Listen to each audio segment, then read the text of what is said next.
Happy Friday, everyone, and welcome to the WAN Show. I learned something this week, maybe not this week, but recently. That short bit at the beginning where I'm looking at the camera, that's called a millennial pause. Why? It's really stupid. We'll talk about it later. We've got a lot of great stuff to talk to you guys about this week.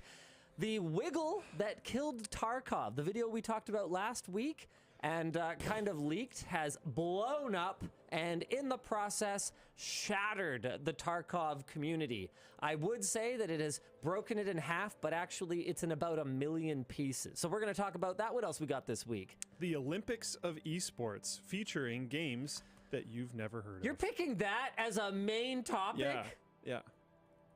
I actually love this topic, and I'm very excited for it. Oh my gosh. This is probably my favorite topic of the whole show.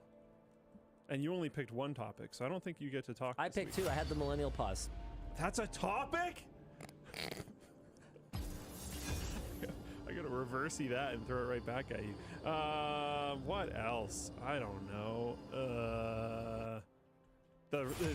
You can buy a car that can repossess itself. I don't know.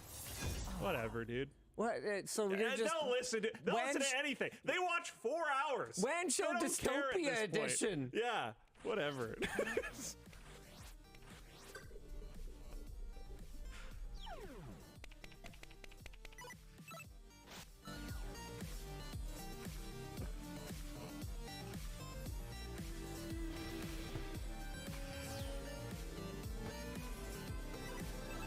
The show is brought to you today by Thorum, The Ridge, and Zoho 1.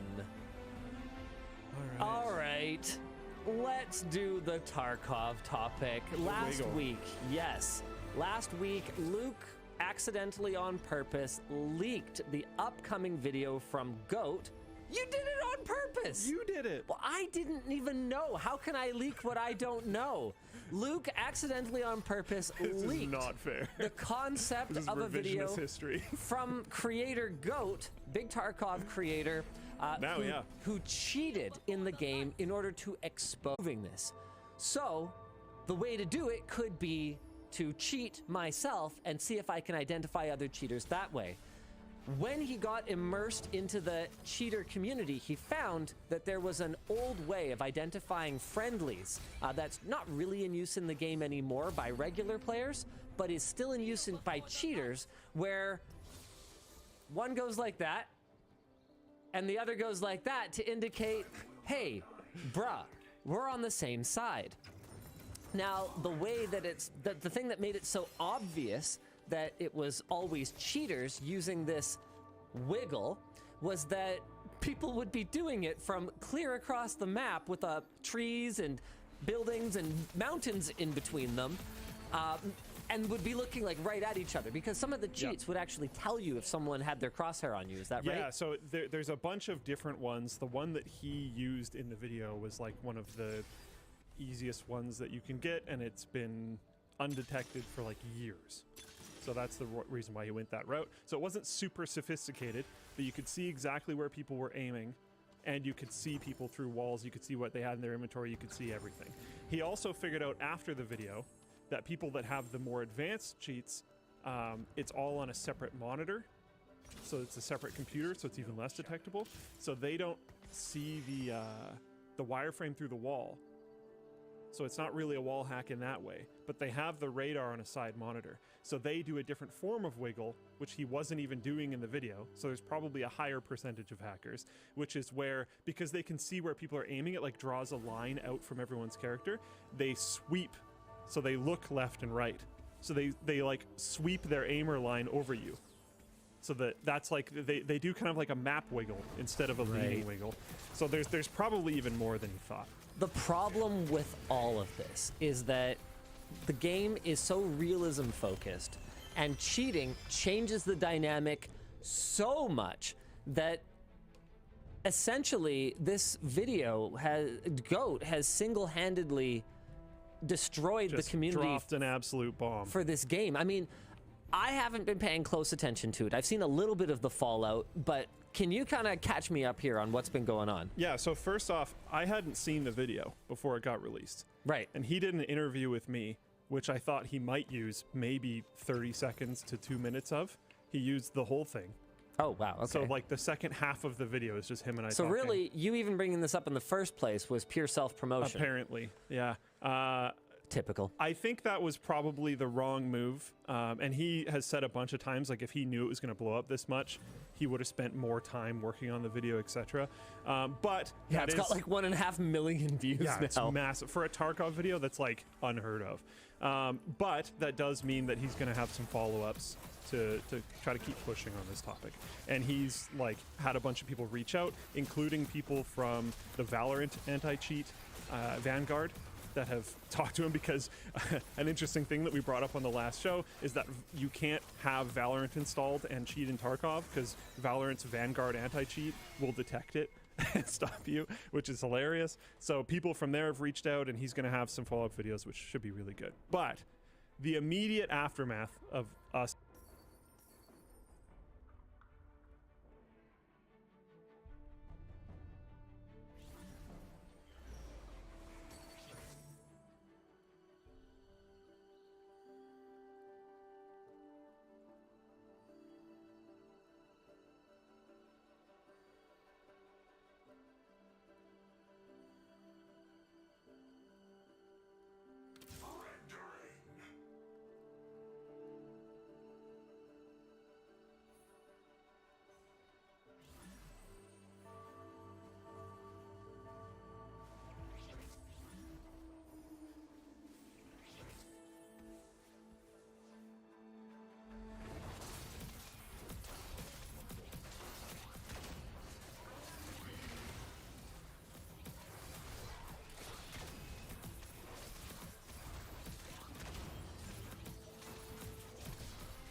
like leaking it and then him launching that video was just Us leaking.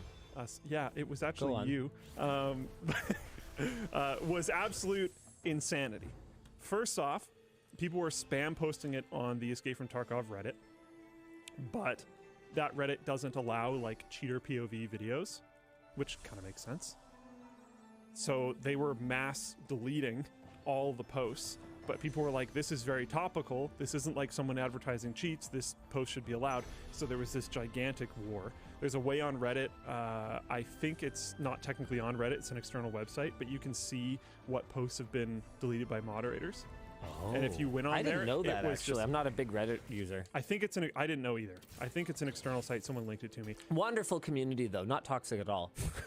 It was just walls and walls and walls and walls and walls of deleted posts, because all these people are trying to force it in and the moderators are trying to force it back, and it was just this crazy war. Eventually, the way that people found kind of a loophole to make sure that the post could go up there was they took the clip from the WAN show of us talking about it, because we didn't have any of the footage. We were just talking about the video. So we weren't showing cheats. Yeah. So they posted that, and then the moderators saw that and realized they couldn't really remove it, so they just blocked all comments on the post. So they locked the post but let it sit there. So our WAN show like clip was top of that Reddit for like quite a while, and then eventually the war just never stopped. People kept posting this video, so eventually they like unblocked the first one that came in and then pinned it, but I think they still locked the comments on it. Yeah. And they had to make like an official announcement about it and everything. I have never personally seen a subreddit that on fire ever. Really? Have you hung out in the r/Linus Tech Tips one? Yes, actually, even considering stuff that happens in there, I've never seen a subreddit that on fire. It was crazy. And then immediately after it starts getting spammed on Reddit, people start spamming Tarkov creators that are currently streaming the game the video, trying to get them to watch it. Right. So these people had no primer. They had no warning of like what it was. Just their whole community is like, watch this thing. Watch this thing. Go, go, go, And then they have to start reacting to it live, and that was brutal, because like a lot of these people, especially if they're Tarkov creators, they know there's a lot of cheating in the game. Yeah. They haven't seen it from a cheater's perspective, and they don't know quite necessarily how bad it is. They might have a pretty accurate assumption of how bad it is. Yes. But they've never actually like seen it, right? so some of the reactions were pretty brutal. A bunch of creators were like very negative about the video existing at all, and very anti-goat at the very beginning. Yeah. And then the community reaction to that was really negative. So then the community's like really aggro against all these creators, and then some of the creators start kind of flipping back. Now and here's blah, blah, something. blah, blah, blah. Here's something I did see. My understanding is that there's some kind of tier of participation within the Tarkov community where people get perks directly from Battlestate games that are, and I mean, you'll have to correct me if my understanding is not right here, because I'm not super into Tarkov. I've only played it a handful of times with like him and Joe. But my understanding is that on a fairly regular basis, they get like a lot of ammo and equipment, like they get these packs or these drops that are quite valuable, and that while they aren't a bribe, could potentially put them in a position where they want to retain their community liaison role in order to continue getting perks. So there might be an incentive in the community to kind of sweep under the rug anything that paints Battlestate games in a negative light. Is that a fair understanding of the situation? So this is only something that I've actually even heard about recently, because I just like play Tarkov with Joe. Right. So you've never really engaged in the community in that way. Like I don't really use Reddit that often. I would never really go on the subreddit. Like I don't really care. I just played the game, right? But very recently, before this broke, I heard about that system. Yeah. And I do know that some creators have some like very weird levels of insight into what's going on at BSG. Yeah. To the point where there was a post somewhat recently where they were talking about how certain creators were like influencing the like dev pipeline directly and like meeting with developers directly, which is like fine, actually quite cool. But it needs to be transparent as well. Yeah. And in some ways it is totally. Like some of them will say like, oh, I don't know what they're called, because again, I have never really cared. Yeah. But they're like, oh, I'm a whatever. Sherpas. Okay, so Sherpas is slightly different. Okay. As far as my understanding goes, Sherpas are supposed to be people who like help other people learn Tarkov. So that's where some of the direct items came from. I don't know if the other people. That's what I think I was talking about. So I don't know if the Sherpas. Maybe they do. I don't know a lot about this. Emissary and Sherpa is what Emissary is the other one. W22 Brown is saying in Floatplane chat. So Emissary is where they have like direct contact with BSG. Got it. Okay. Sherpa is I don't know what level of contact they have with BSG. Either way, they help new players. What we know is that Battlestate Games is in communication with some members of the community, and that it's not always clear who is or isn't getting influence over the development process and who is or isn't getting perks. Or to what degree. Right. And like but there's an incentive certainly for some members of the community to downplay the impact of this cheating and keep the gravy train rolling. Maybe even if they're not in contact with BSG, and maybe even if they don't receive these. Well, sure. I mean, it's kind of like the way that Apple engages with the press, right? They don't explicitly say, look, you're not allowed to talk about Hackintosh. You're not allowed to criticize this, and don't talk about this. But everybody knows, and everybody plays the game. You get cut off. Or it's less that you get cut off and more that you will never get the call in the first place. Apple's engagement, in many cases, has nothing to do with how many views you're likely to get. I mean, we'll get more views on an iPhone video than 90% of the people they seed an iPhone to. Yeah. It's nothing to do with that. But we're not stylish enough. I, in particular, am not cool enough to be the kind of press outlet that Apple would want to engage with, even if I was super positive about the products, because I have been at times. But I'm also a loose cannon. They know that they can't rely on me to be nice about it. You might talk about their products while walking in the rain. I just might.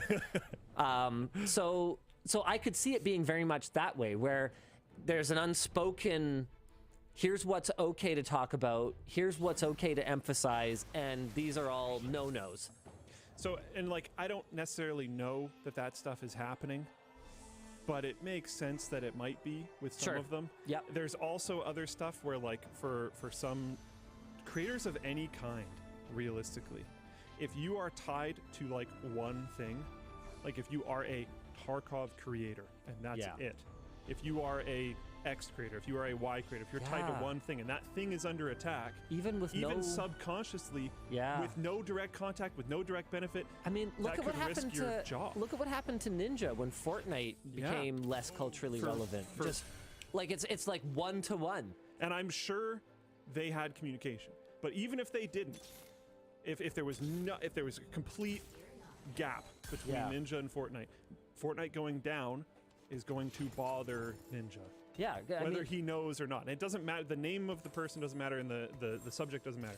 Yeah. If tech becomes if I'm a tech YouTuber, relevant, and I have to pivot, it's bad for us. Yeah, and even if ultimately we survive and we kind of go, okay, we're going all in on channel super fun. Yikes. That's still a lot of work. That's still a lot of stress. That's still something that and risk would be terrifying compared to, I'll just let's do Laserdisc retrospective. Okay, yeah, let's go tech. We should do a Laserdisc retrospective. Anyway, so that's why like the creators almost getting ambushed with this while they were live, with no ability to watch it beforehand and collect their thoughts and figure it out. Yeah, I think is part of the reason why the initial reaction was so strong, because it might be subconscious, right? Yeah, they're just like, this sucks for a lot of reasons. And I'm angry. And they should be. And that comes across as hate for the video or hate for GOAT. Sure. When realistically, they're just incredibly frustrated and also live, and maybe it wasn't channeled properly. So now that people have kind of cooled off a little bit, they've had some time to think about it more and stuff, the community is much more...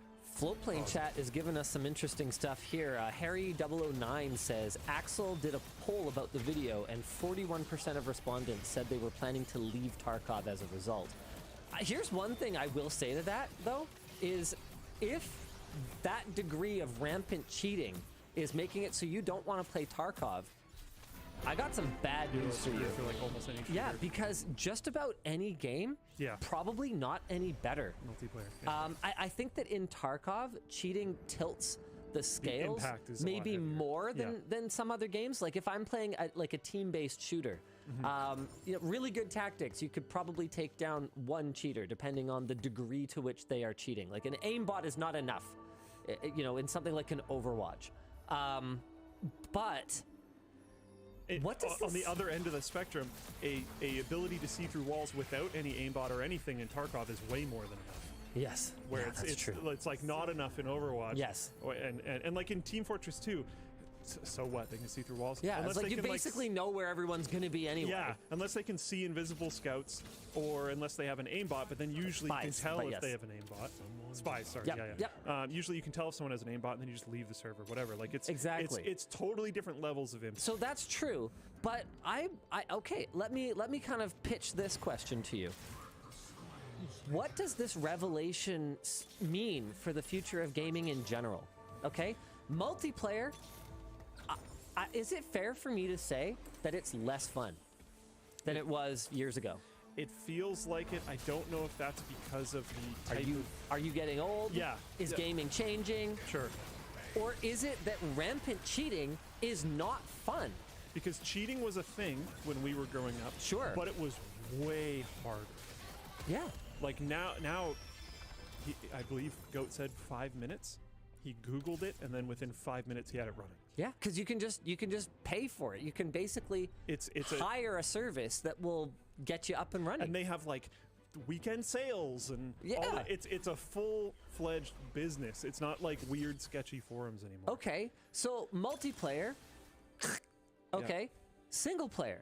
I mean, probably the only notable... Okay, I'm trying to think. Notable single-player experiences that have come out for PC in the last little while. Okay, we've got your Stray. We've got It, which must not be named. Yeah. We've got... Other It, which must not be named. There's two of them. Sure, yeah. The other one, single-player has, outside of major blockbuster releases or your odd kind of low-budget or indie breakout, has just been ravaged by unprofitability because... How many years ago was Fallout 4? Yeah. It's been 12 years since the last Elder Scrolls game. And it's not like... it's one of those things where we can point at it and say, well, it's because of the proliferation of mobile gaming, for example, or like gacha or like pay to win strategies from game developers. But a big part of that, I think a lot of game developers are more passionate about creating better, more enriching gaming experiences, and I think it's pretty obvious that with single-player games where there is absolutely no online verification and no incentive to pay for it, if you can just play the exact same experience by yourself for nothing, I think it's pretty clear that they're more prone to piracy. Yeah. So, what's going to be left? I don't know. Some people when the dust settles, Elden Ring. Like there's definitely some other games, but it's, that was last year though. Come on. It's been a bit. And I don't mean I don't mean last year like it was 64 days ago or whatever. I mean that was a long time ago now. I think it was beginning of last year, wasn't it? Wasn't it genuinely almost a year ago? I think it was February. I think so. Yeah. Yeah. Angry Birds. Angry Birds will be the last game standing. Yeah, it's rough. I think when this first happened, so on the last show, I brought up wanting a replay system, and I still want a replay system, but like in Tarkov, coming back to Tarkov. Yeah, I mean it helps. Yes, so that's. But with Tarkov, the consequences of dying are so much higher that if anything, I would think a replay system would push more people to quit the game, which is probably why they haven't done it. In Team Fortress 2. Oh, because you see the cheaters, or what? Yeah, if you see someone who's cheating and obviously their mouse cursor whipped over to you and they freaking headshot you as you barely come around a corner, obviously you're mad, but it's like, I'm gonna switch class, I'm gonna sneak up on them. Well, there's like certain things Tarkov, that you could do. You could lose $100, like real world dollars worth of gear in one instance. And it's not like you can get it back. And considering the amount of real money trading going on in Tarkov, that might actually be very true. Exactly, that's what I'm talking about. I have no idea what the values are, but so there's some ideas behind the replay system and how you could get the gear back. One of them is if you replay and watch a cheater kill you and you report them, and then that cheater gets banned, your gear from that raid could get returned to you. Okay. So there's some ideas to make it a little bit more amicable. My thing that I've more landed on now is I just think people need to care a lot more about anti-cheat, and it needs to be more important, and the approach that companies take to it need to be more like multi-pronged. And I think that's the main reason why I want a replay system, is so that like we can help. Like, I like the idea of the community being able to have, because right now in Tarkov, and I think I brought this up last week, say you're approaching a building and you hear someone inside and then you just randomly die. Yeah. You might think like, oh, that guy's cheating, he shot me through the wall or whatever. Maybe it was someone on a hill 400 meters away that just shot you. You have no idea. So if you can watch a replay system, it might get rid of a bunch of junk reports of people that aren't cheating. Yeah. So that whatever developer, whether it's BSG or some other really game, focus on the real problems. Can focus on the real stuff. Yep. So I don't think it's going to solve the problem. I don't think it's some magic bullet. And I think it would help. In Tarkov, rather than invest, I think it actually, obviously you want to invest a little bit in actual, background process, anti-cheat or whatever else. But because so much of the value of an account is tied up in the items that account holds, I could actually see banning players as being extremely effective to reduce cheating if you have the tools like replays that will allow the community to root these people out. I think it would help. Like losing hundreds of dollars, and if they can figure out a system where they serialize essentially, guns and other equipment so that they can see the path that it's following, and basically just go like, yeah, look. We're gonna get merciless here. Social credit system.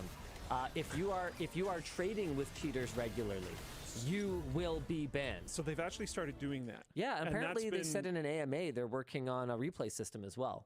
Oh, that's cool. Yeah. Okay, so we'll get to things they've said in AMAs in a second. That's fair. But what was I just gonna say? Oh, right. They have started banning, and this has actually happened to a bunch of content creators.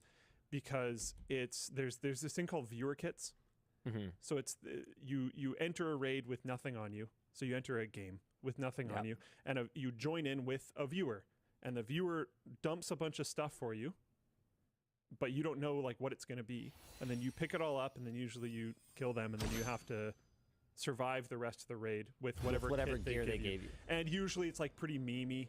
Sure. Like they'll give you like one bullet and like 30 flashbangs or something, and you have to like try to figure it out. But sometimes they'll be like really baller kits, but you don't know, right? It's coming in random from a viewer. Sometimes the people giving you stuff are people who have cheated or engaged in real money trading or RMT stuff in the past, and BSG has started banning certain creators that have had that interaction happen because they're trying to ban people that play with cheaters or people that interact with other RMT type systems and stuff.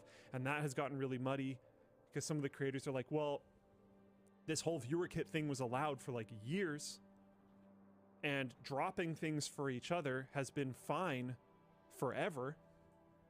So like now this is bannable. Right. But then we're asking them to work on getting rid of cheaters, and this is one of the ways to do it. I've even said on WAN Show, like games should start banning people that play with cheaters. Yeah. But then it's an issue with Tarkov because Tarkov has those open lobbies. You've seen them. Yeah. And you can just invite random people. Right. Yeah. Yeah. So like if you can invite random people, they can't have that as a mechanic in the game anymore. But if you're going to ban people that play with cheaters. Well, it's okay to play with them. Just don't take any equipment from them. So but then that needs to be communicated and that's going to be tough. And it's adding, I mean, if there's any community that could probably work around and do the research to figure out this kind of arcane bullshit. Yeah. Probably fair enough. Yeah. But like, I mean, Tarkov is the gaming equivalent of having like the most tedious job ever, as far as I can tell. And we just do everything for him, and he still thinks that. It's brutal. It's brutal. Yeah, like even just the inventory management, okay? So look at this, okay? So you got some med pack or something that takes up 4 inventory squares, and you've got some bullet or something that's sitting in one of otherwise 4 blank inventory squares. If I take that med pack and I just drop it there, it doesn't just grab the bullet and put it in my hand and leave the med pack so that I can rearrange. It just won't put it down. And I'm sitting here going, literal, actual fucking Diablo 1 had that quality of life mechanic where if you dropped a large item onto a space that only has one item occupying it, it'll just put the other one in your hand. Diablo 1. 1996. Yeah. Pretty rough.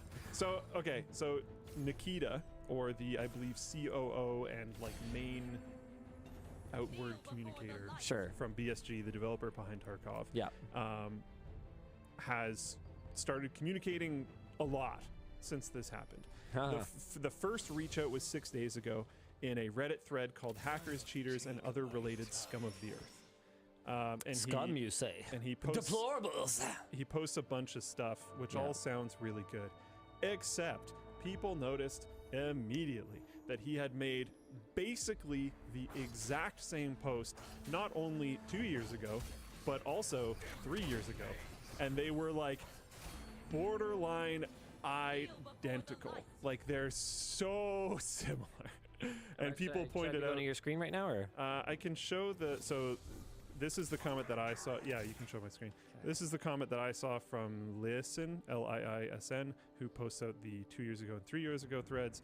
And this is the thread from Nikita or Train Fender, I don't know, that talks about the things that they're going to do for anti-cheating. Here's the 3 years ago post, which is like extremely, extremely similar. And here's this is part 2 that he posted. Part 2 is actually significantly more interesting. And he has communicated in like an AMA and a bunch of other type of stuff in ways that seem pretty good if they actually do this stuff. And it hasn't been enough time for them to really actually do anything, right? Because like it takes time to develop stuff. So I'm not sitting here imagining that they would actually be able to act on a lot of this that quickly. They've tried doing some stuff very reactionary, but it's mostly changing like properties and parameters of different items, like things that wouldn't take that long because it hasn't been that long. But yeah, reaction to his first post was super negative, but then he's kept communicating since then and refined on things, and then it's gotten more positive, and the community's just going all over the place. Yeah, Pyro Pinky points out that Battlestate Games needs cheaters to help fund development. Dr. Lupo apparently has a great clip on why it's happening and will keep happening. I mean, it's a very similar. If I had to guess, I haven't actually watched it yet. I haven't even read the comments under it. If I had to guess, I'd say it's very similar to the way that Valve, really doesn't like, cash sales of skins and everything else, but functionally does nothing to actually stop people from gambling on them and spending money on them. So Tarkov, because without cash, it's like anything. Without a cash value, it doesn't have a value. There is no actual intrinsic value to any digital item. It has to have a cash value. So as soon as you completely shut down people's ability to trade these items through some kind of marketplace, you destroy the value. Now, I don't know if Dr. Lupo makes some other different points about it, but that's a very sort of basic overview of why it is in a game developer's best interest for people to exchange real-world money for skins and in-game items.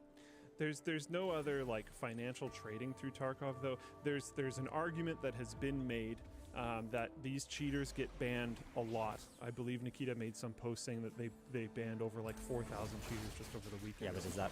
Well, okay, in a weekend, I guess that's a lot. Some things to consider there is they may have made their parameters a little bit more aggressive in response to the video. Sure. So it may have cast a wider net, and that may have been a one-time increase. I don't really know. I haven't read all of his posts and all that kind of stuff again. I'm not even playing right now. So like my amount of care is not the absolute highest. Sure. But okay. So it really is just about you getting more exposure for yourself in his video. I see. No one, as far as I can tell, no one even watched that part. And that's why you leaked it. It should not have been in there. No, I get it. Oh my goodness, I didn't even know it was in there. Anyways, okay, so there is technically financial reward for them if the cheaters keep buying accounts. That is technically true. Now, there's some questions as to whether people are buying them at full value, because I don't know if it's still a thing, but I know like for a gray while market you could buy them. You could like VPN into a different country and buy it in that local currency, and it was way cheaper. But and then still, people resell those accounts at the volume that people are buying these accounts. It's going to be a pretty substantial amount. So the argument then is that they want to ban cheaters to continue to get more account purchases, but they don't want to ban them too well because they want them to be able to make more money than they're spending on accounts with Battlestate. Because if they're cheating in order to RMT, they need to make enough money to pay for the account and make it worth their time. So this is an argument that has been made. That would be some very impressive 4D chess if they were able to balance that perfectly. I mean, look at... It doesn't even need to be perfect, though. I don't know. I could see it... I don't think it's 4D chess. I could see it being an incentive to not want to invest way too much more. Yeah, I don't think it's a matter of 4D chess like min-maxing their investment into anti-cheat. I think it's more about minimizing their investment into anti-cheat. Just focusing on other stuff. Yeah, so the threshold is not set by whether these guys can stay profitable. That's a happy accident. The threshold is set by just account sales and a real player attrition, where people are not playing the game anymore, which would hurt the value of the real money trading. Yeah, so so it's a different like formula, but we end up with the same result, I guess is what I'm trying to say. Maybe. Which is that they are not investing enough into anti-cheat. I personally don't believe they're investing enough into anti-cheat. I don't think there's any way to prove or to state that that's the reason why, if that makes sense. Like, we have no idea. Maybe it is, maybe it's not. I think it's a very dangerous game to play if that is the game that they're playing. Yeah. What I suspect is they just don't find working on anti-cheat very interesting, because as far as my understanding goes, working on anti-cheat is insanely difficult. Right. And it's not very publicly rewarding unless something like this is going on. Sure. So if something like this is going on, work on anti-cheat, post your numbers, and people are going to praise you and come back to the game. But if something like this is not going on, if nobody's angry about cheaters, then nobody's talking about anti-cheat. And working on anti-cheat doesn't bring you any benefit to your game. Right. So no I could revenue. I could see it being more based on that. Sure. Because if there isn't, and there's a lot of problems with Tarkov. So if people aren't screaming about cheaters right now, well, you have like one of the biggest desync problems of any shooter game. Right. Should probably work on that. You have tons of other issues that like demand work. There's lots. Tarkov is so wide scope that you could watch like any Tarkov creator, talk to anyone who plays the game, go on any forum that talks about anything, and see suggestions in every possible direction that are great. The potential backlog for this game is insane. Right. Like you talk about how complicated some of the systems are. They don't have to be that complicated to have the same depth. Right. Like gearing up before a raid is always super annoying. What if you had You guys seem to enjoy it. It's sort of sick to watch. I feel like I'm like watching your private enjoyment time, you know? The way you guys will sit and tinker with your different bullets and your different magazines. You gotta make sure you bring the right stuff. There's definitely a perverse pleasure there. Okay, sure. But if you We could love do how much that you hate it. and then like put it on a mannequin so that if you die with your buddies, you just like grab the mannequin stuff and it just all automatically goes on your character so you can jump back in the game. Right. But you could spend time setting up your stuff when you're not actively playing Which with your you friends. definitely do enjoy. Yeah. Then that would be great. That's a feature that has been recommended. I think that would be awesome. It would also take development time. Development time is expensive, Yeah. and development time has massive opportunity costs because they could work on other stuff. So, like, I think anti-cheat is just an unattractive thing to work on when people aren't mad about it. That I think is probably more real than them like gaining money from the sales to cheaters. But I don't know.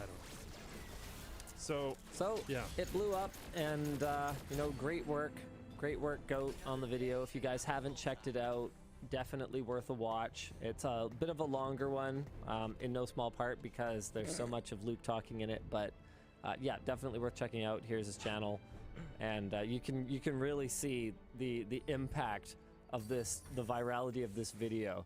34,000 views, 1.4 million, 550,000 from 4 days ago. Oh, hey, look, it's us. Hey, nice. Anywho, why don't we move on to our next topic today, which is the millennial pause. Yeah, what? I am getting very tired of articles that just kind of talk about the differences between boomers and millennials, or Gen Z is working differently in the workplace, and here's the things that are special about Gen Z. I'm sitting here going like, it just kind of hurts my brain because you're a millennial. I think we all learned, very, very young, that generalizing, just putting people into buckets like this is not constructive. I think that you can definitely have conversations about, what the impact was of a particular generation and of the lifestyle that they led in general. I mean, I think you can look at the wealth, the numerous or just the sheer scale of the baby boomer generation and the amount of wealth that it captured and continues to hold, the power that it captured and continues to hold. And you can kind of go like, yeah, they were extremely influential, but to kind of go, okay boomer, essentially, and to be dismissive of boomers. Like, I've met boomers that are anywhere from completely technically illiterate to being the people who literally invented the computer technology that you and I all enjoy today, right? The internet, yeah. Right, like that basically all boomers, right? Just by, and all of this development was happening and how old that generation was. And in the same way, I'll run into Zoomers that are anywhere from computer whiz kids to kind of me going, did they have the internet when you grew up? Couldn't you have just Googled this? I don't understand. Yeah. Why are we having this conversation?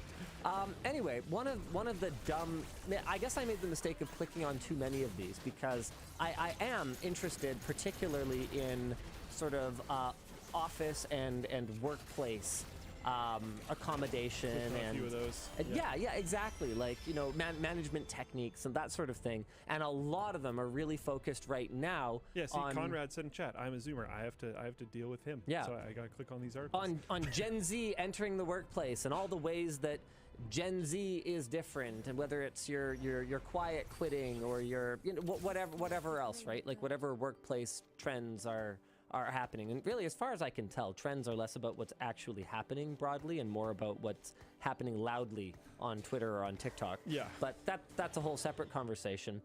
Anyway, I guess I've clicked on too many of these articles, and I got one that I came across that just felt like the stupidest thing ever. And I'm about to out myself as a dumb, out-of-touch millennial, but I learned recently what the millennial pause is called. Are you familiar with the millennial pause? So other than you saying it before the show, no, I've never heard of this. Okay. The millennial pause is a short pause before you start speaking when you're recording a video.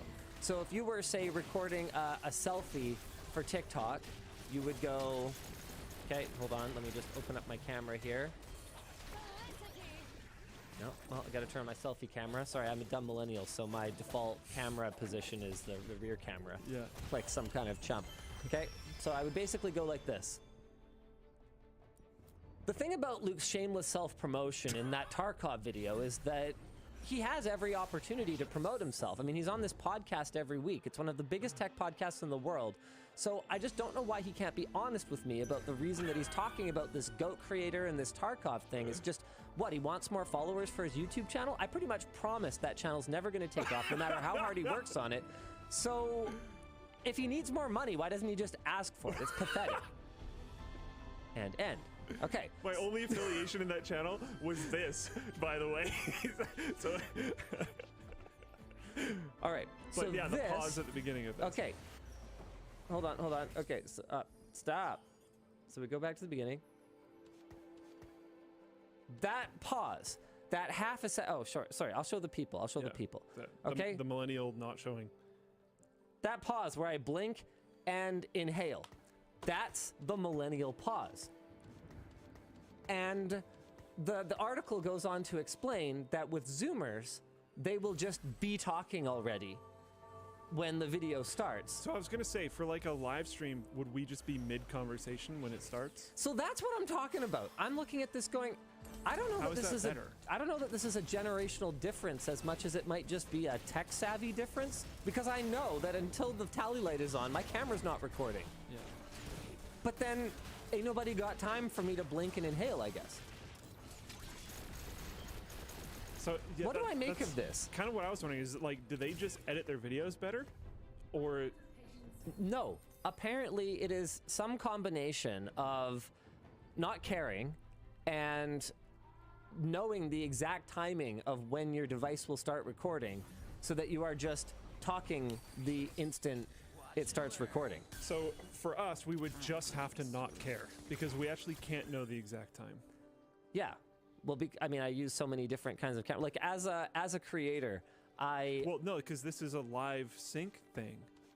You don't know until that initializes. Oh, I don't even mean WAN show. I'm just talking in general. Just Okay, like any yeah. video. I promise you, as a content creator, I will never not millennial pause, because it's what I'm gonna do another take because something wasn't recording properly. Jaden said in Flowplane chat, millennials lean more YouTube, Zoomers lean more TikTok, different time expectations and constraints.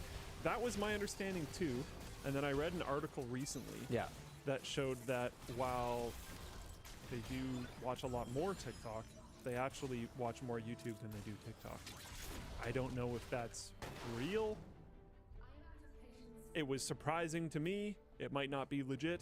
I think it was a survey more than like an actual data-based thing.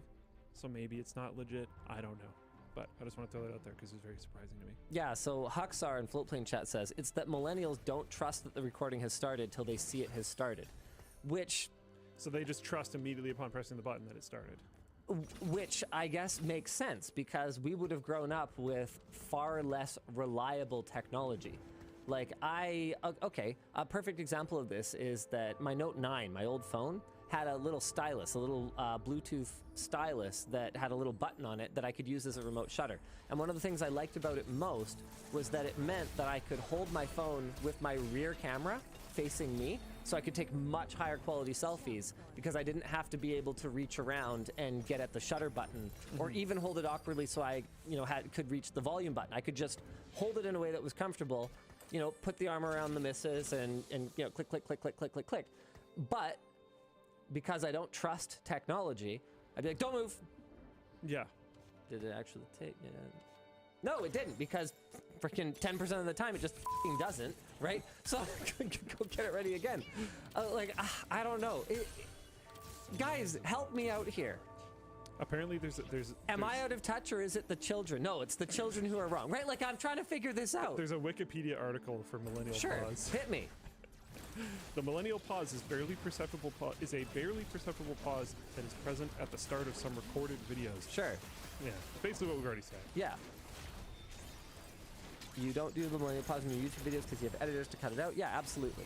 So it's just that Zoomers take an extra 30 seconds to cut the pause? Like, is that what we're talking about? Yeah, this is funny. This is funny. Floatplane chat, this is great.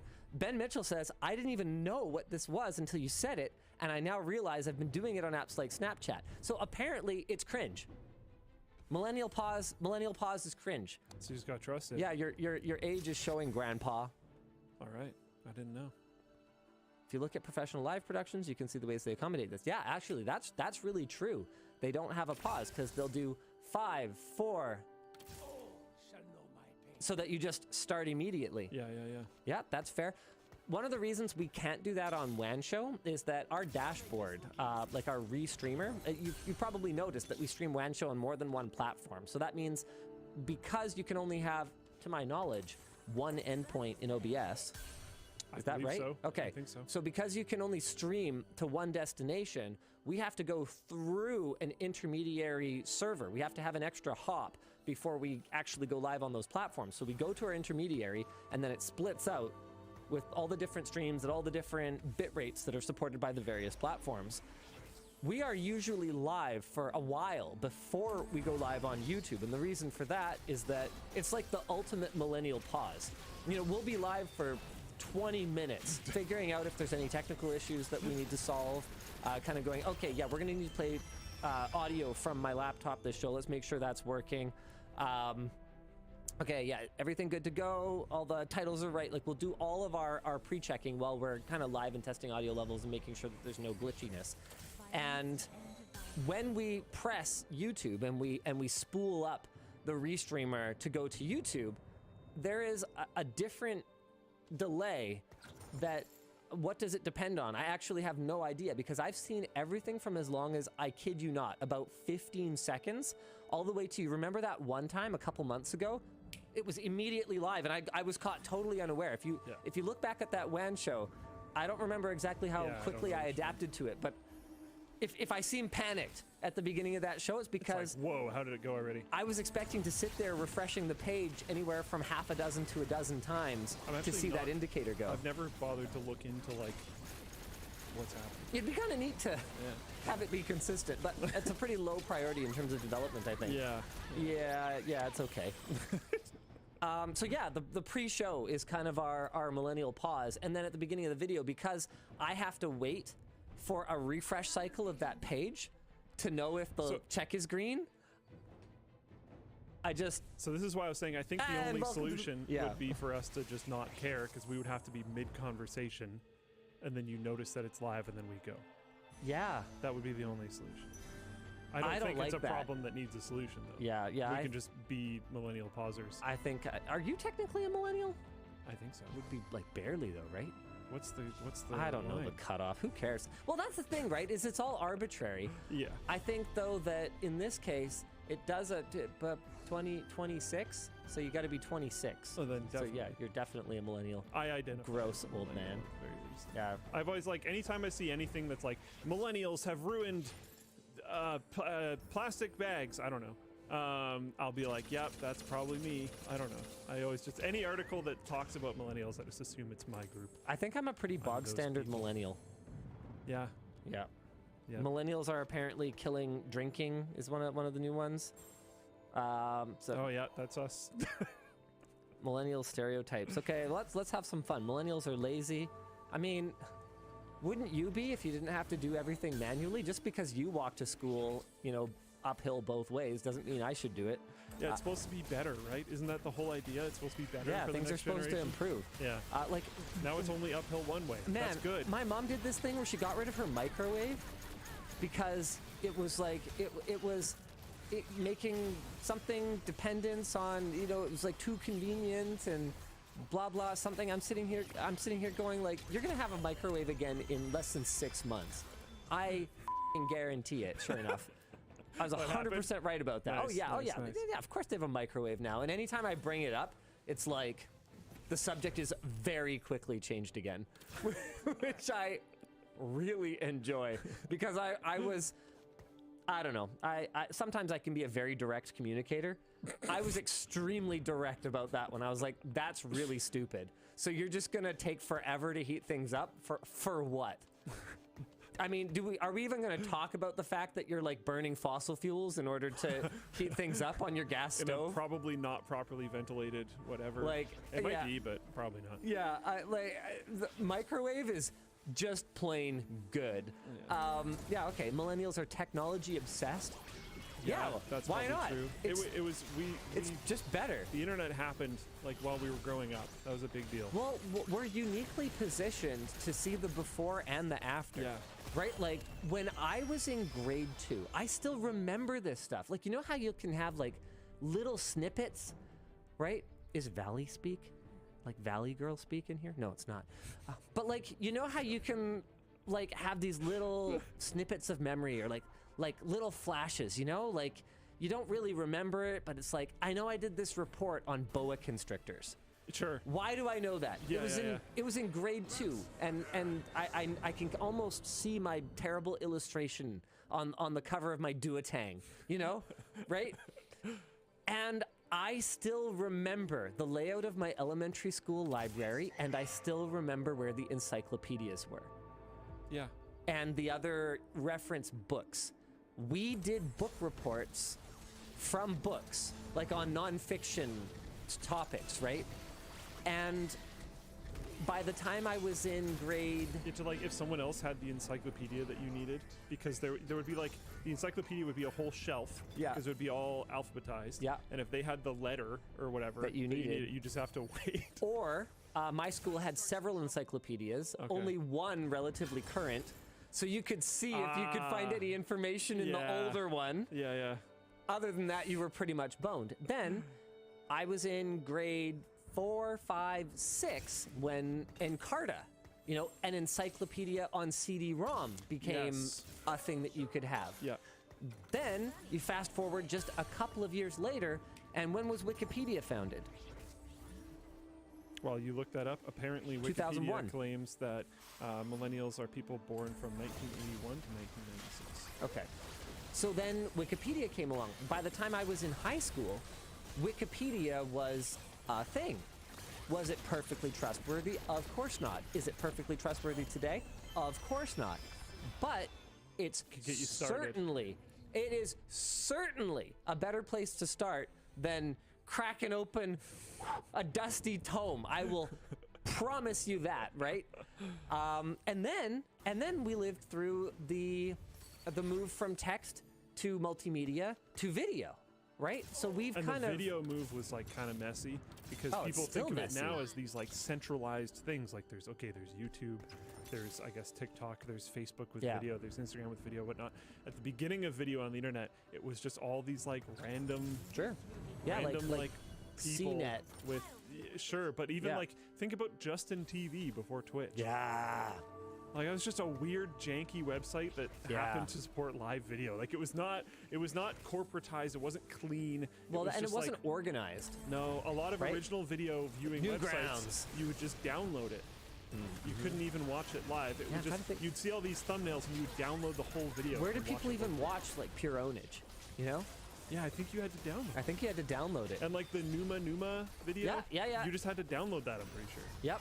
Like it was a very, and people would share, People would share stuff through just these like insane email chain letters that you would just see like forwarded like a million times. I was not on that train. That was an okay boomer thing for me. Yeah, for sure. Yeah, for sure. Okay, millennials are more socially responsible. Well, the word "more" is important. I think that when it comes to mindless consumption, I definitely notice more of it with my elders. Yeah, so is the more compared to like boomers? I love my family. Or Gen X? But my boomer relatives, the way that they just buy like the dumbest shit and just don't understand why I don't want it, I feel like that's a frustration that I share with a lot of my peers. Gen X is 1965 to 1980, and I guess boomer is before that. Yeah, from 1945 to 65. In my experience, from my experience, boomers definitely a lot of mindless consumption. Gen X not so much. Well, boomers had a lot. Parents, not a lot of mindless consumption. Yeah. Okay. I mean, but that's the thing is, right?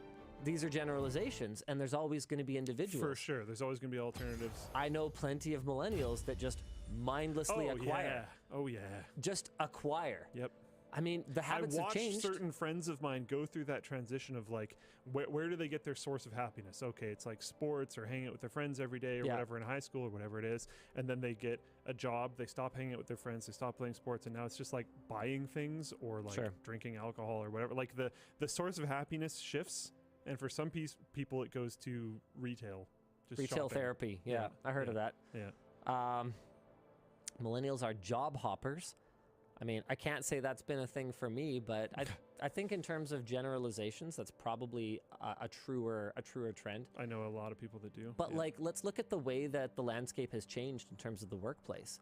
I mean, boomers enjoyed by far the best worker protections of any generation, as far as I can tell. Yep. We went from essentially, a free-for-all, right? Like, realistically, there were two enormous global conflicts in the 20 years leading up to 25 years leading up to the baby boomer generation. Scarcity was a huge thing, and you basically did whatever it took.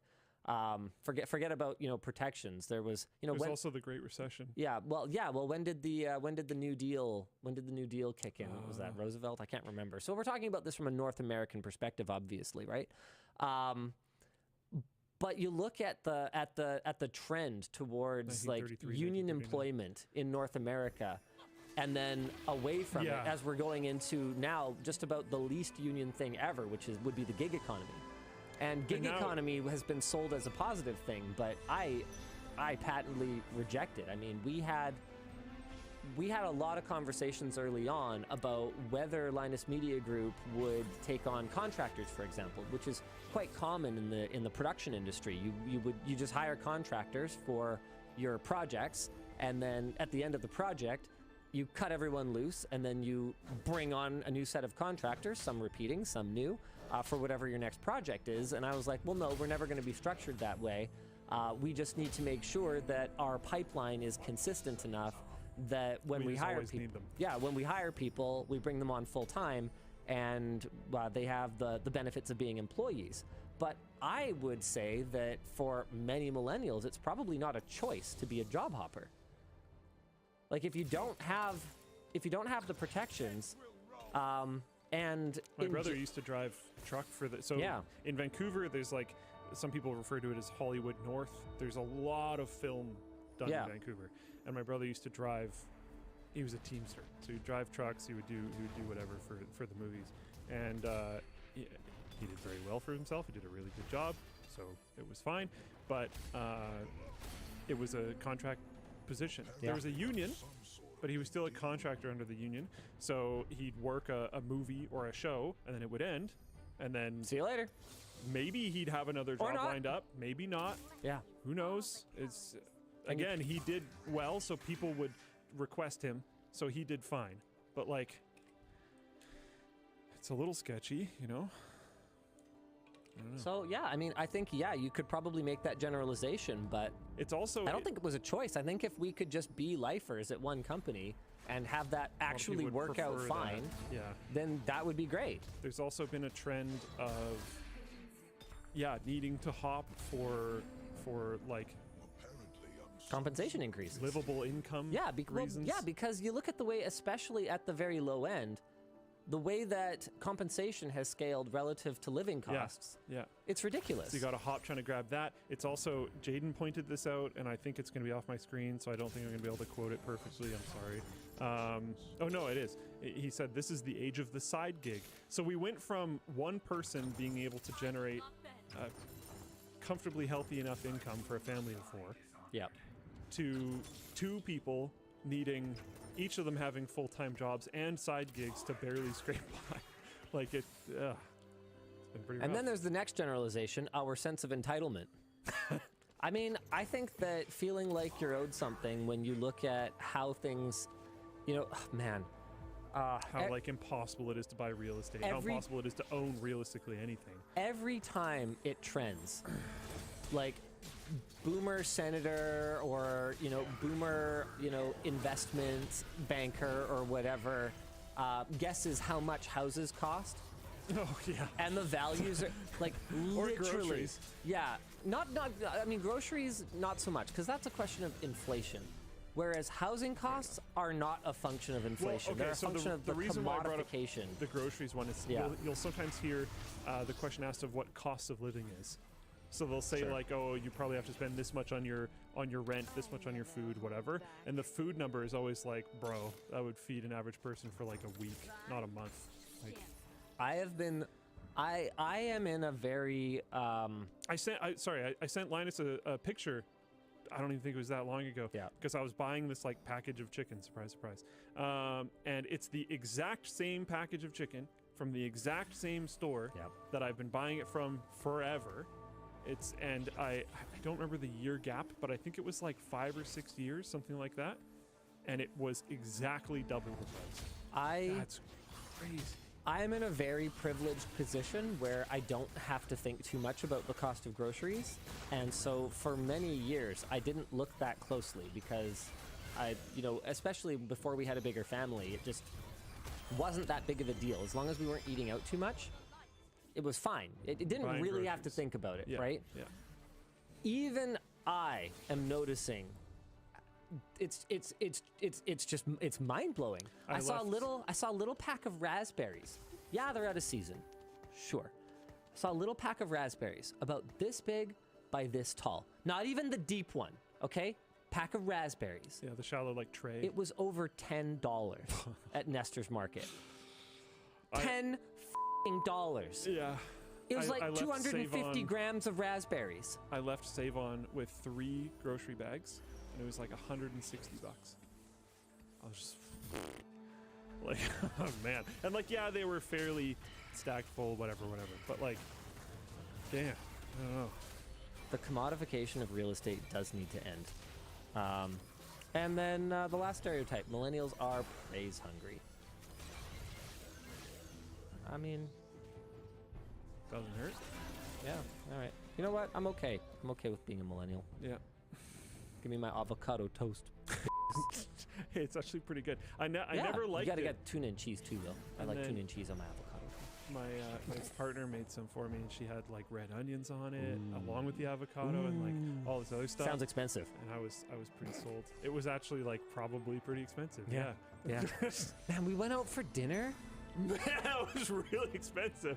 And the biggest problem was it wasn't that good. Like, look, I've got kids. Okay, I don't really go out anywhere other than, stuff some food in your face and feed your brood kind of places. You know what I mean? So we'll hit the IHOP or whatever. Yeah.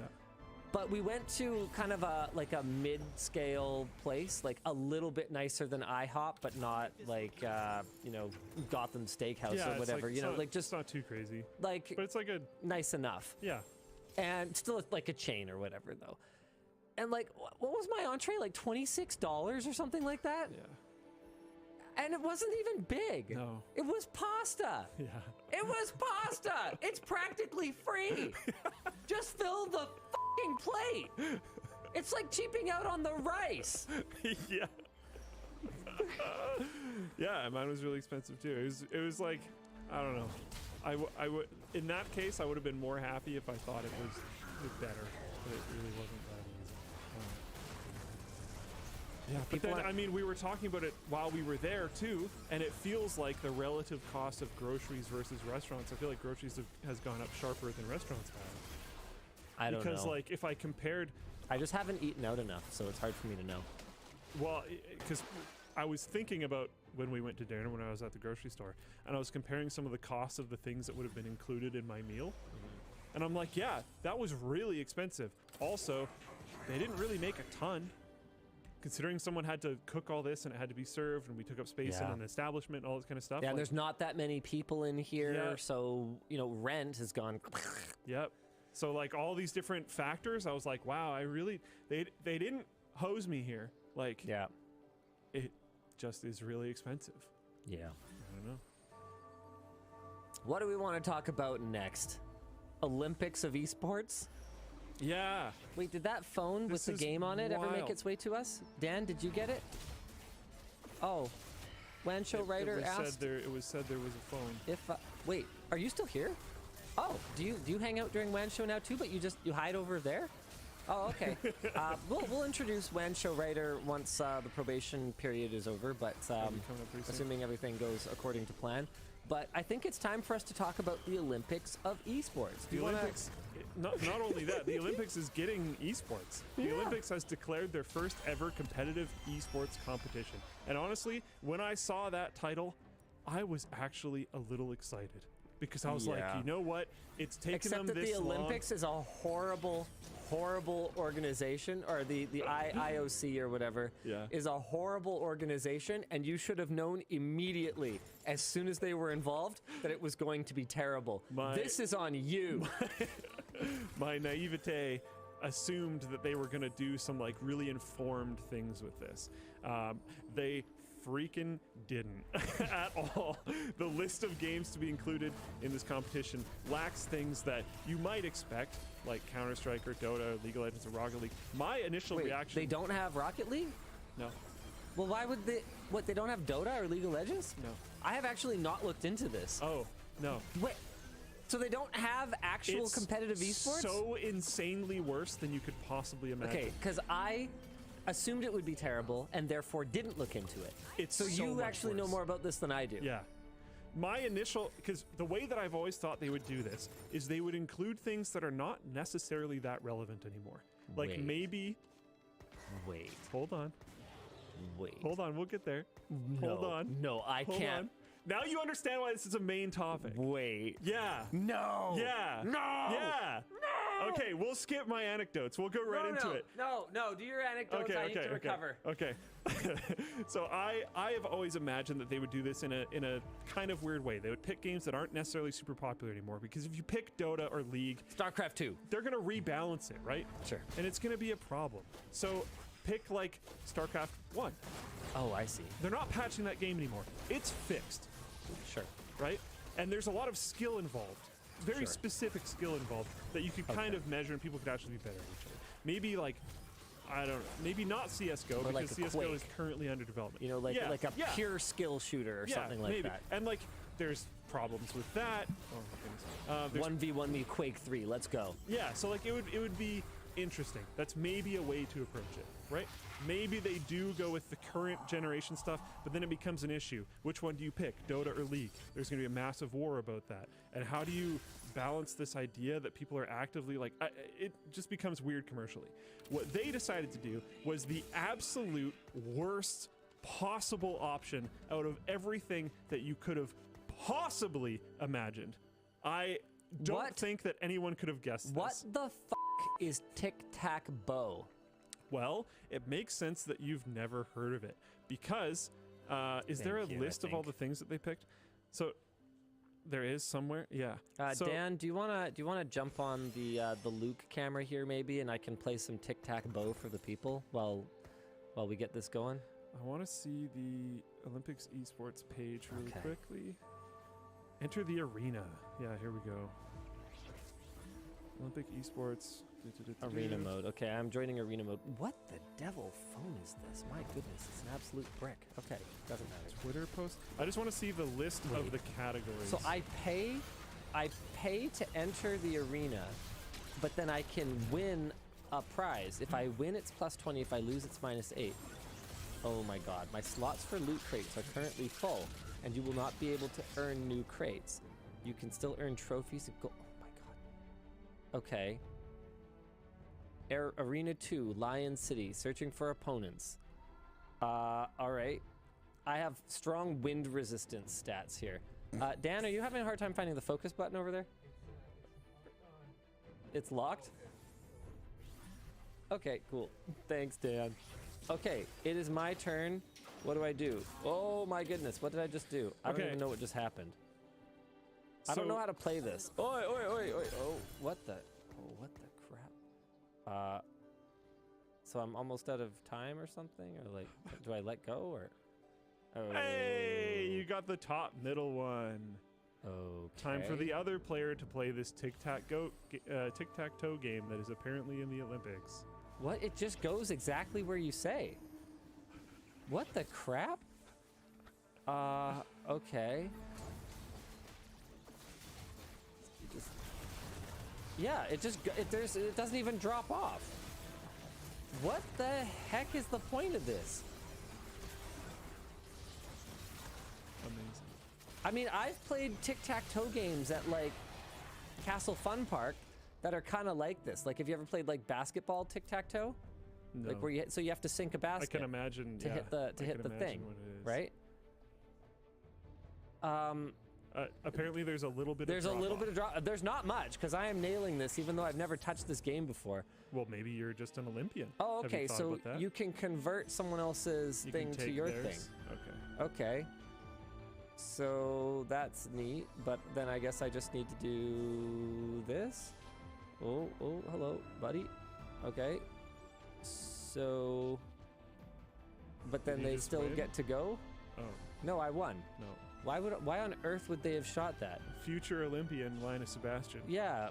Milk Fantasy was defeated. Okay, so what a username. So that's archery, but there are more sports, right? The sports that they chose were archery, baseball, chess, cycling. Okay, chess, sure, fine. Cycling, which is one of my favorite ones. We'll get into that in a moment.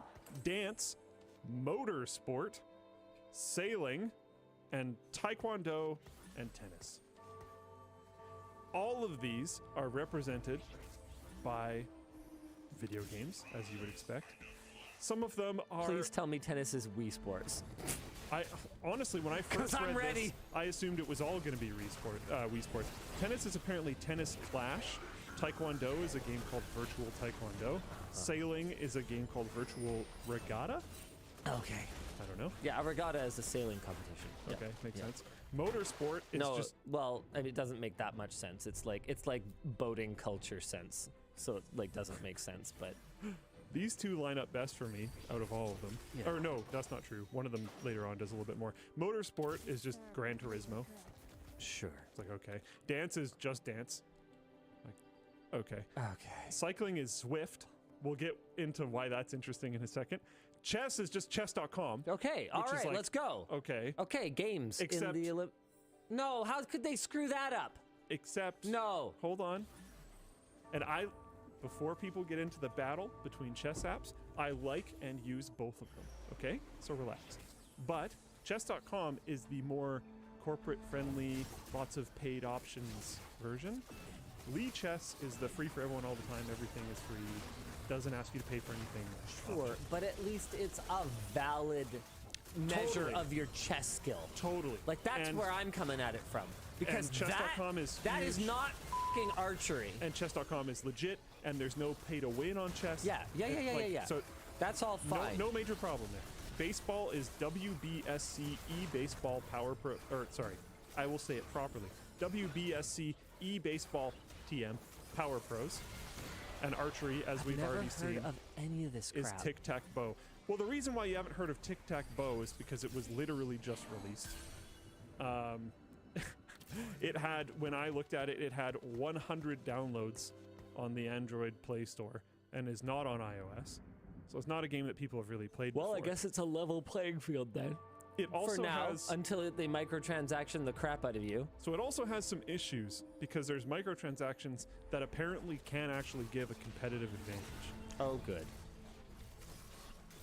So Olympics just becomes even more pay to win than it already was. It also looks like Tennis Clash has at least the previous pay to win as well. was like which countries have the best, money to pay coaches and money to pay athletes to just be athletes. Or to buy equipment like special shoes or whatever else. Yeah. So now it's just, no, you actually just dump money into a mobile game studio's account and then you're an Olympian. One of the ones, so chess I think is interesting. I think it's very interesting that chess is in the Olympics now. But that's kind of I feel like chess out of all of these, it's in its own little area. Yeah, there's no pay to win. Yeah, chess is fine. I don't know that we needed Olympic chess. I think it could have been any. I think chess could just do their own championship, which they kind of do, which is totally fine. Yeah. But if the Olympics raises the profile of chess, I think that's super cool. Yeah. Chess is kind of its own thing in this. But I could almost see it being like a completely separate event. Like, why have just chess? It'd be kind of interesting if they promoted like a different form of it, like Blitz. Yeah, well, I mean, like you've already got the Olympics, you've already got the Paralympics. Why don't you just have like the board game Olympics then at that point, right? Like, do it during the same period, make it part of the event. Like, it doesn't have to be the Olympics. Yeah, fair enough. To be an IOC, event. Yeah, you could have like Go and chess. Sure, why not? A bunch of these. Yeah, that'd be really interesting. Mahjong. Poker, I don't care. Yeah, screw it. Cycling.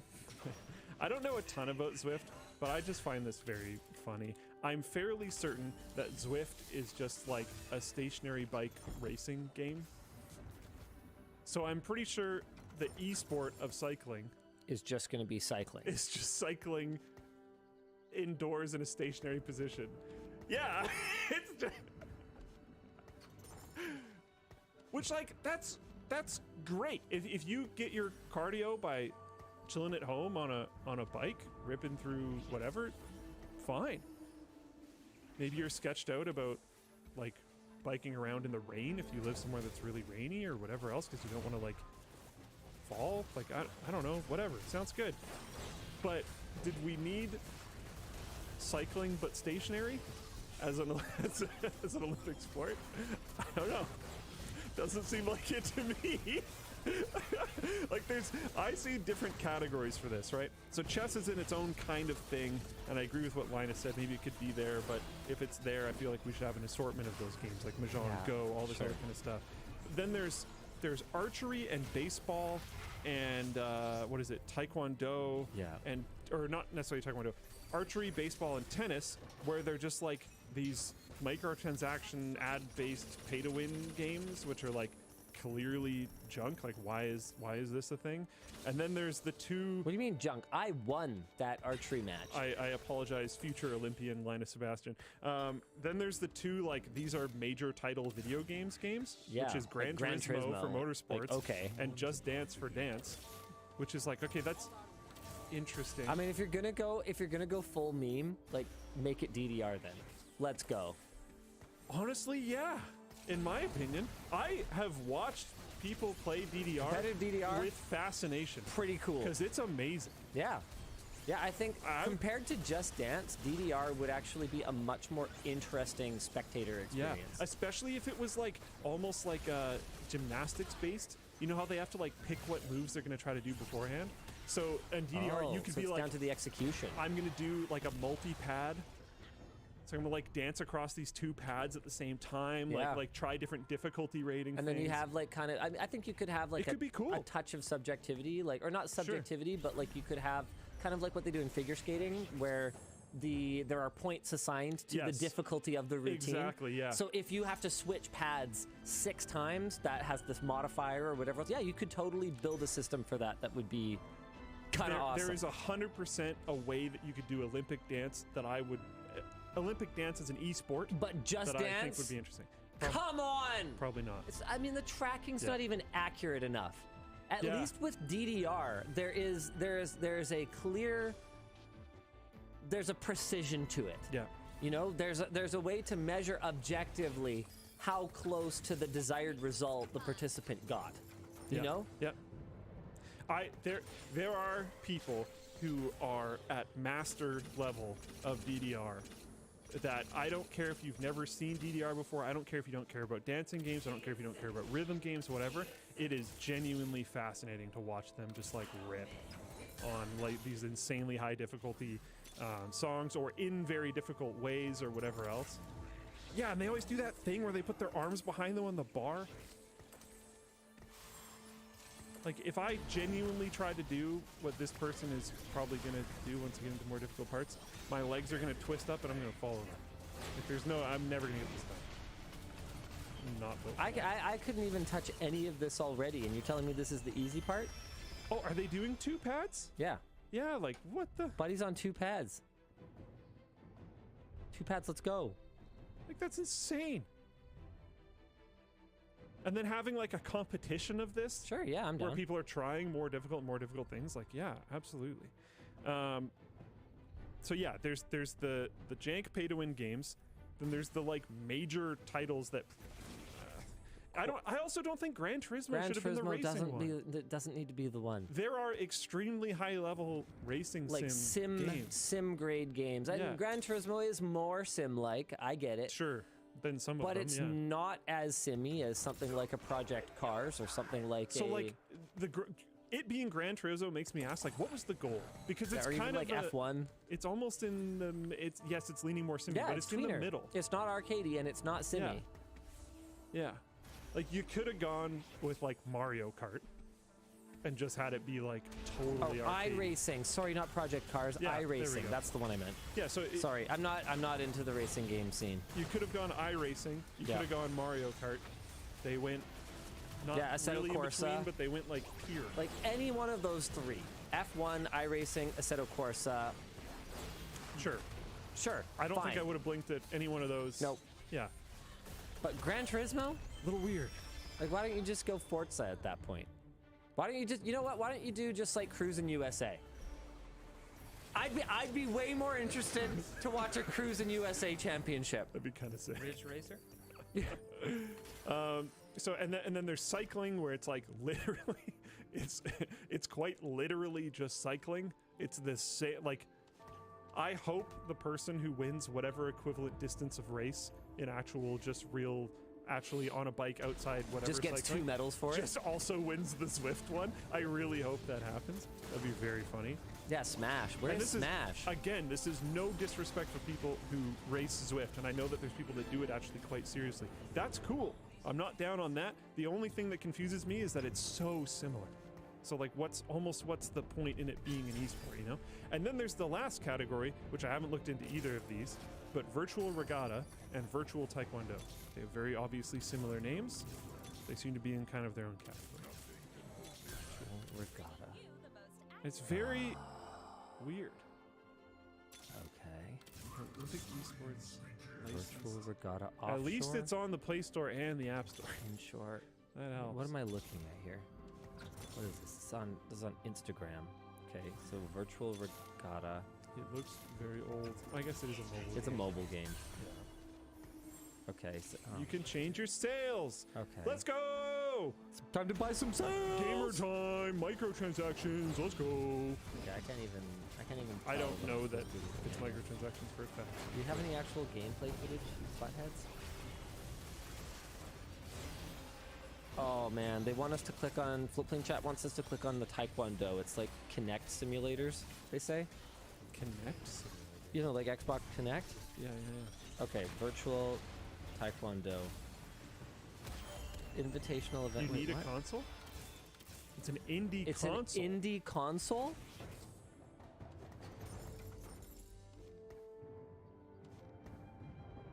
Okay, I see. And the Olympics is going to be in Singapore. Oh, I see. Okay. Okay. So this is a whole rabbit hole then. The company that makes virtual taekwondo has this indie console that was kickstarted, but you can't actually get it. That has some kind of where I've got I've got some footage here, and it's the same company that makes that stupid tic-tac-bow game. Yeah. So what am I looking at here? Is this it? Are you sure? First Virtual Taekwondo International Championship 2020. That's 2020. I don't think This says instruction. I don't think this is it. What the heck am I looking at here? I don't think the right thing. Where's virtual Taekwondo? Olympics, Taekwondo. Okay, I gotta click the thing. But yeah, it's the same Singapore-based company, and then the Olympics are gonna be in like Singapore or something, so it's a whole thing. All right, I'm on their site now. I'm on their site. Follow the glory of virtual Taekwondo. Okay, watch now. What am I looking at here? Guys, this is live. This is live. We're reacting. We're doing what we can. Gymnasts. What is this? What does this have to do with anything? No. We're not. Oh, I don't need a. No, I don't need an Olympics. Their player took a long time to load. We should try to sell. Yeah, they should use float plane. Yeah. What is their site? What am I even looking at? Find out more. I'm trying to find out more yet. Numpties. You can just scroll you down. How to follow? Yeah, like what is this?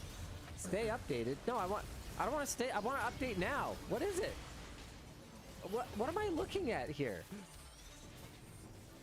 Okay. I mean, that kick looks pretty good. But like, what is this?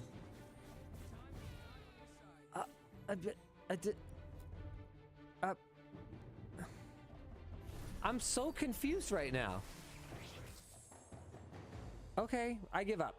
Let's do some sponsor spots. Yeah, sure.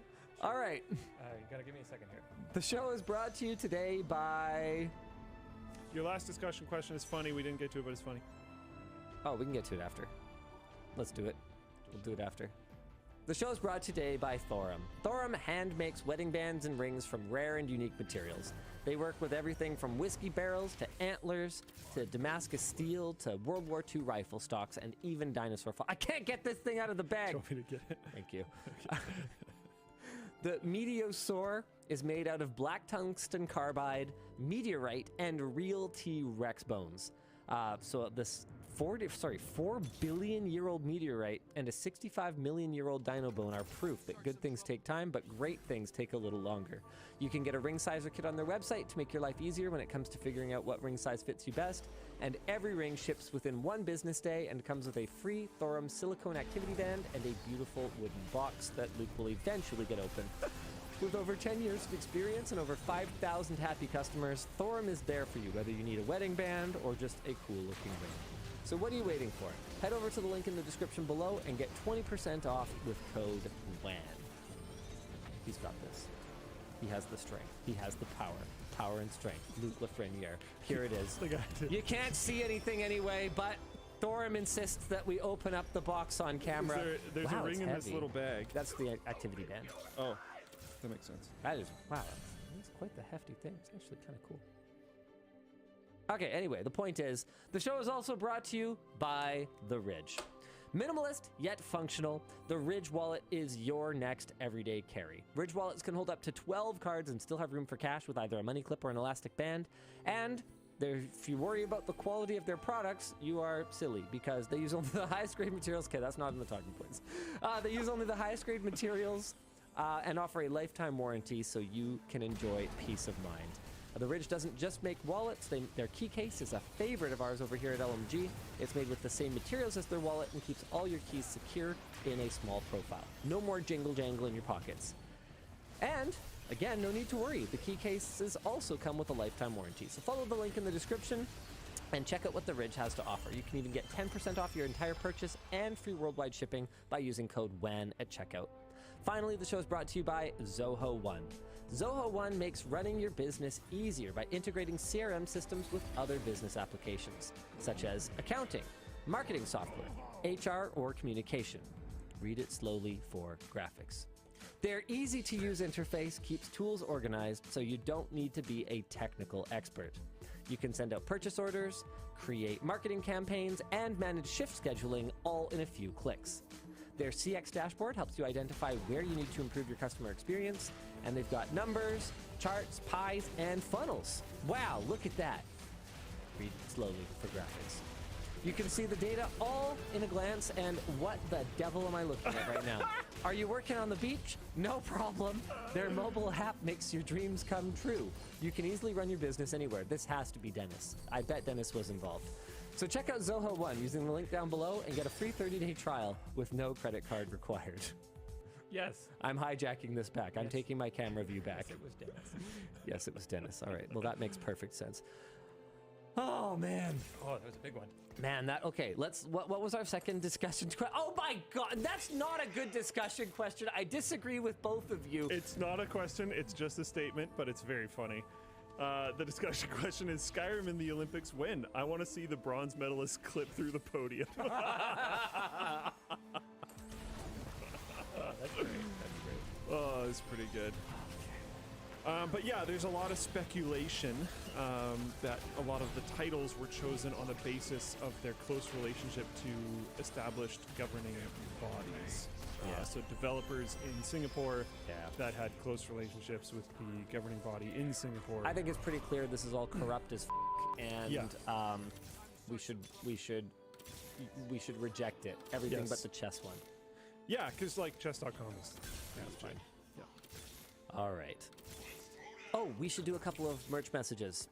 If you guys are wondering, the way to interact with the show is not through Twitch bits, not through super chats over on YouTube. It's through merch messages. And we've actually got, we've got a crap ton of stuff to announce for the store today, don't we? Yeah, lots. Those of you who have been paying very close attention will have probably already noticed our big product launch of the week. Hey, Dan, I think I need to put you back on the camera. He's like, I'm paying attention. So the way to send a merch message, which means that you're not just throwing money into the ether, you will also get an item in the mail, is to go on lttstore.com, and in the checkout, there's a place to leave a merch message. And one of our new items for this week, the reason I'm digging this out is because I have a full one. Ah, okay. So here's my loadout for the tech pouch. It's a pouch, and you fill it up with tech, or toiletries, or tools, or realistically anything else that you could possibly want to fill it with. So you want to have a look at my tech pouch? Yeah. Can I open up my tech pouch for you? You can take everything out. Oh my. Feel free to unload it. Let's go. You might want to move your water bottle a little bit. Poor Dan is, got a situation Action here. can. You want it down here? Is that better? Yeah, I'm sure. Okay, sure. So you've got, I don't know what this is. A dock. That's an external USB drive. Just a drive. Yeah, USB SSD. Okay. Yeah. Sometimes I'll have to copy like very large game libraries or whatever else, and it's. I still have my Angel Bird. Yeah. So that one's higher capacity. It's like 4 terabytes. Probably a lot bigger. Yeah. He's got a. Compensating. He's got a C. I have a much bigger. Adapter. I have a much bigger X than Luke, and X is external SSD. Because it sure isn't anything else. These, I believe, have been accessible to you for many years. I don't think these are new at all. No, they're not little, new. Like, they're just headphone adapter things. They're in my thing. Yeah. If you need to go from Forever 4-pole to helpful. dual 3-pole, just dump them on the table. Dump them on the table. Let's go. Let's go. What's in my tech pouch? C to C, lightning. Yep. Thunderbolt. Yeah, very close. Here it is. Good job. There's the Angel Bird. I also have my Angel Bird. Yeah. I never use it. It just has like some crap on it that I might need once in a while. They're so cool, though. Yeah, I know. I actually really like them. Okay, so this is an expandability thing. Type-C dongle. Yeah. Yeah, With everything you HDMI. could need for a laptop to make it less annoying to use as a laptop. Jerry rig everything nice. Oh, yeah. I even misspoke and called it a nice, but I'm down with that. It's pretty nice. LTT screwdriver. Of course. Why wouldn't I? So the tools you need all the time for everything. My needle nose pliers and my side cutters would be in there, but I left them at XQC's house. So I asked my assistant to get me some more. That makes sense. Sorry? He stole yours. That's hilarious. He apparently took Dan's. I love it. You've got a cap for a controller. Yeah. Like a thumbstick cap. That was just garbage that was in my bag that I accidentally threw into the tech pouch, so there's no reason for me to carry that around. I mean, it could be useful. That's if someone has like a grody thumbstick, you can just cover it. That's a lavalier mic holder. That makes sense. Yeah, it makes routed on the back. Yeah, it 3D makes printed. the lines on your shirt less noticeable when you're wearing a lav mic. So it's just the kind of thing I would have to carry around that no one else would. Tons more random cables. What the heck? Yeah, that's like an old iPhone. Yeah, that's like an everything cable. It can be like adapted, so you can. Yeah. Oh, see? I see. Okay. Yeah, pretty cool, right? So micro B for It's the same prong thing that Logitech uses. That's because it's for the Logitech mouse that is in there. It just happens to have that adapter on it. Is my mouse not in there? Where's the mouse? No. Oh, did someone take my mouse? Nope. Here's some lavalier tape. Yep. That's the medical tape that I use. Yep. There's an outside zipper. It uses the same YKK waterproof TM. I consider them water resistant, but they call them waterproof. So the same YKK water resistant zippers that you would find on our backpack, the same Reprieve recycled water bottle material. That's a 2.5 gig network card, by the way, that you're holding. Yeah, is this for the framework? Yeah. Yeah. So it's I think just USB-C to networking, so you could use this on anything really. Yeah. But it's made for the framework Yeah, laptop, it so pops it in. slots in nicely. It's pretty cool. That's cool to have because you could use it for your actual laptop or anything else really. Did someone steal my M.2 SSD? That's just an external audio like sound card. This thing is actually sweet because it just seems to work on everything. Yeah. I've used this a bunch. Yeah. And it's just USB to just 3.5. It literally seems to work with everything. Some of my tools aren't in there. My my pin removal tool is not in there. Oh, they are in there. Oh, who put those in there?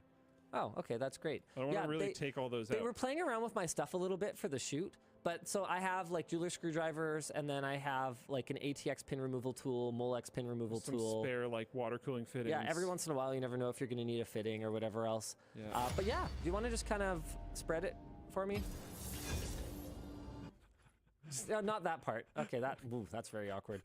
Okay, I want to see like the little pockets on the outsides. Oh, like this? No.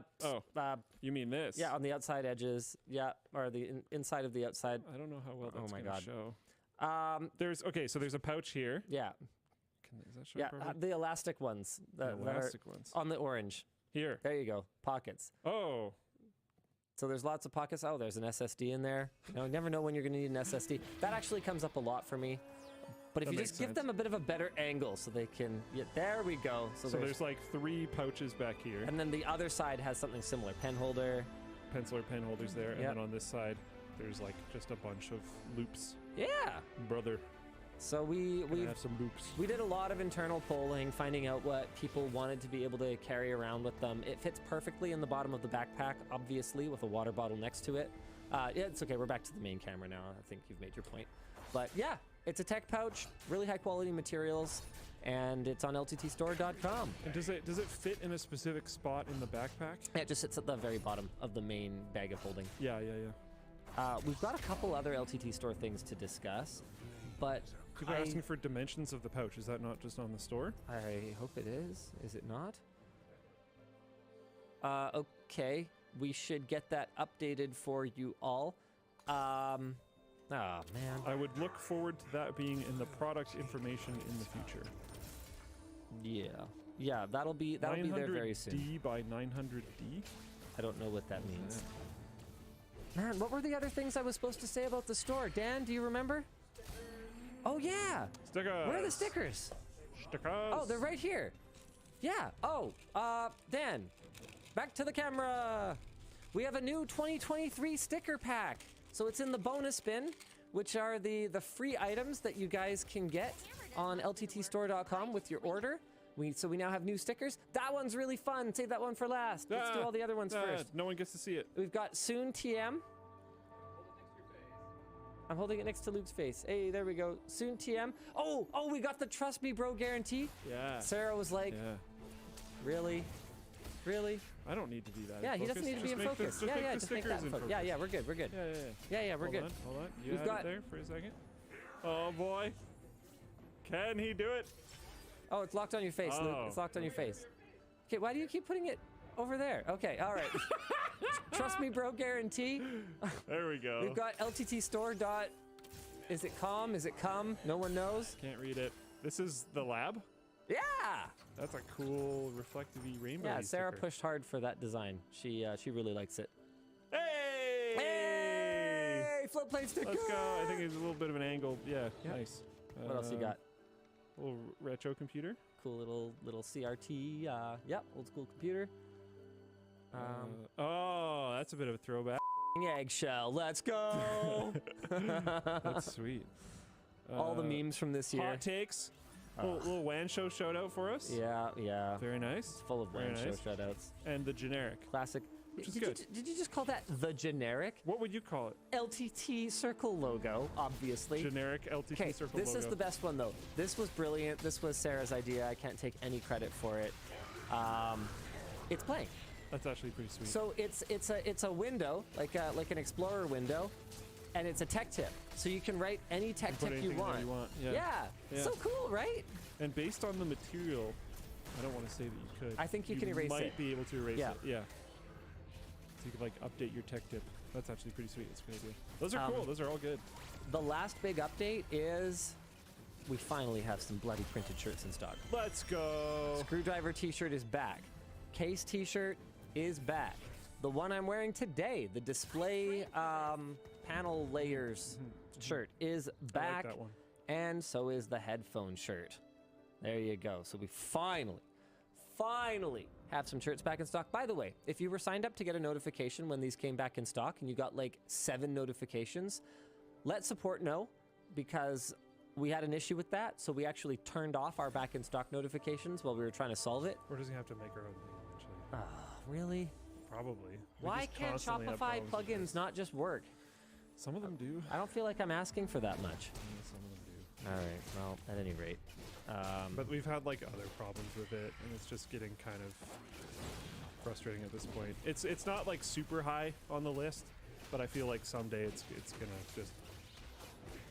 All right, well, hit me with Apparently a couple. Conrad's already fixed it, which is good. Okay. Hit me with a couple merch messages, Dan, and then we'll get into some more topics, and then we'll do some more merch messages.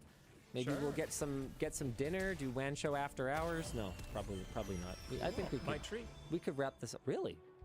Now we're doing it. Yeah. Well, if we're gonna be here for like the next 10 hours, then yeah. Yeah, 24-hour WAN show when? Yeah. I was gonna say that's why you have a producer. Someone so he just can keep beat you fed. someone just beat Ludwig's record, his like subathon record, and I was thinking we should just do a like subathon WAN show where we just swap the hosts out, and the WAN show just keeps going. Yeah, forever. The WAN show never sleeps. Yeah. The WAN show never stops. Yeah.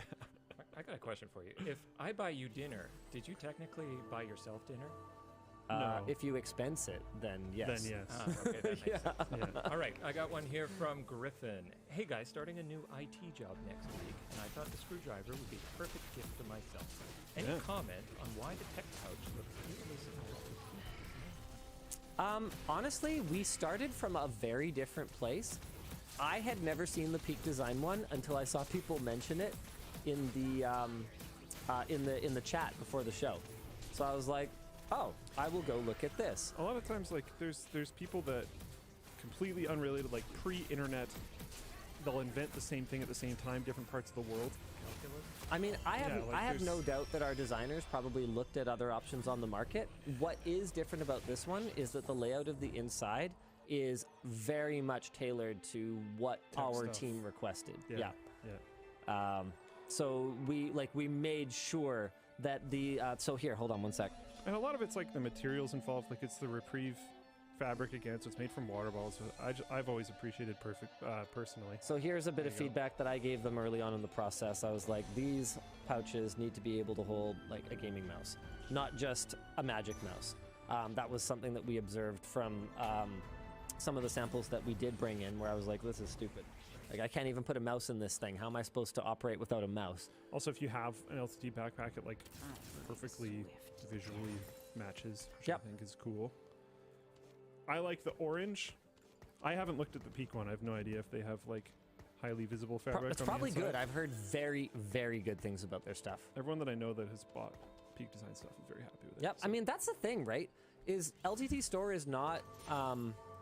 I don't see us as like a bitter rival with anyone. You know, like just because we have a screwdriver, does that make us a Milwaukee competitor? Yeah. Like, no, realistically, no. It's not our primary business. It's, you know, I think that we take a very different approach to merch. You know, I don't like calling it merch because Yeah. I think they're products. You know, I don't think they're just merch. I don't think we just silkscreen our logo on things, but I don't think people like. I think with some creators' merch, the driving idea behind buying their merch is just supporting the creator. I think with our stuff, which it also sucks to call merch, yeah. is you're buying good stuff. Yeah, and by the way, It also we're building a lab. Yeah. Let's go. It also supports the like vision and direction of the company and all that kind of stuff. But you're buying the stuff because it's actually just really good stuff. We shipped out the screwdriver and had like tool reviewers review it, and it reviewed really well because we're trying to make really good stuff. Yeah. Not because we're just trying to make random merch.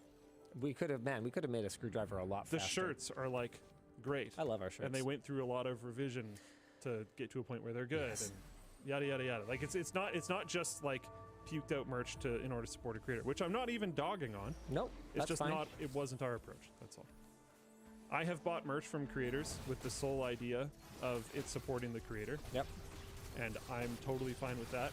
And most of the shirts didn't survive a super long time, but like I was really doing it to support the creator. Yeah, my Burnt Face Man hoodie lasted pretty okay until I lost it. So I don't know how long it would have lasted. Yeah. Okay, do two more and then get back to Yeah. topics? Yeah, sure. Next up is from Mike. Love this tech purse. Was there any follow-up to the Uncensored WAN show? Exploded monetization or anything? Excited to hit 5 hours on WAN show tonight. No, monetization actually stayed active, even though we like cussed a bunch and all I of was that. pretty surprised. Me too. I thought it was gonna get age gated or something, but it just went. That was the one. That was the one where I was surprised that it was live. And I got caught totally off guard. Is that it?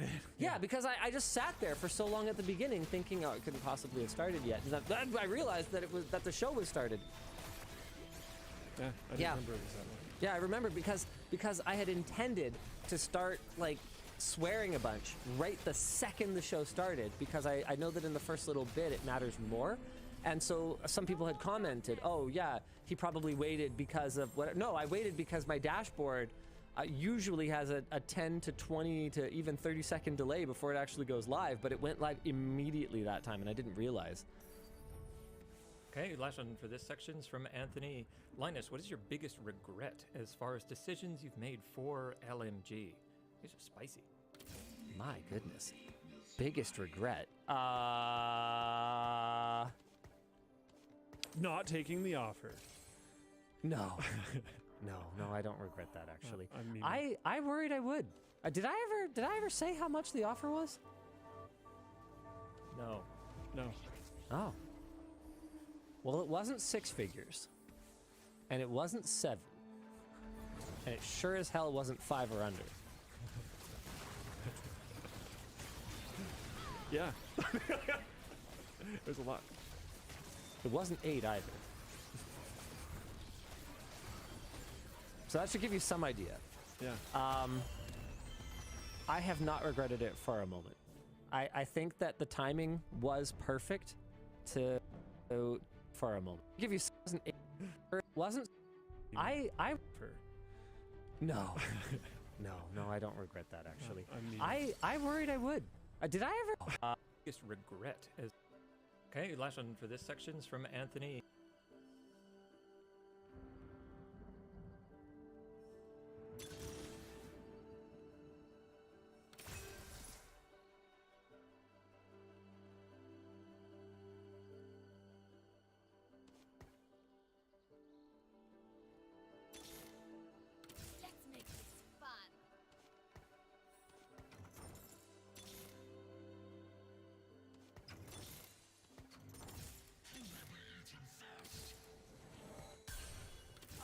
Look easy. We fight together. Linus, what is your biggest regret as far as decisions you've made for LMG? These are spicy. My goodness. Biggest regret. Not taking the offer. No. No, I don't regret that actually. I worried I would. Did I ever say how much the offer was? No. Oh. Well, it wasn't 6 figures. And it wasn't 7. And it sure as hell wasn't 5 or under. Yeah. There's a lot. It wasn't 8 either. I've trained for this. So that should give you some idea. Yeah. I have not regretted it for a moment. I think that the timing was perfect to take an offer. We were having an we were in the midst of an explosive year of growth. It was pre-income from Backpack and Screwdriver. Yes, but you know, we left the door open to kind of say, hey, here's how we're projecting that's going to go. And we had some discussions about how that offer might change if they crushed it the way that we thought they could. Got it. And so knowing that we were heading into a period, I think 2023, 2024 are going to be reinvestment periods. So if we were looking for an exit, 2022 was the year to do it, because we were hockey sticking like absolute crazy, lots of cool stuff on the roadmap, but the costs for that cool stuff hadn't started to hit us yet.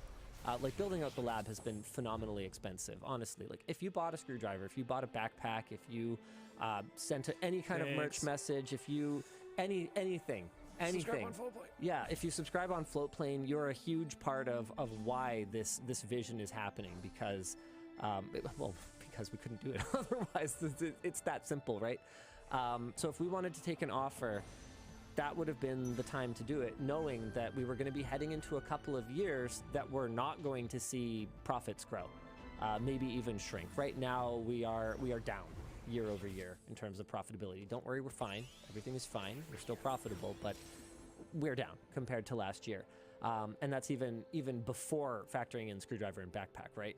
And so because the kinds of companies that like acquire, you know, pieces and build portfolios are looking not just at your like some multiple of your EBITDA, it's what kind of multiple you get, right? The bigger the growth they expect, the bigger multiple you might get in terms of the valuation of your company.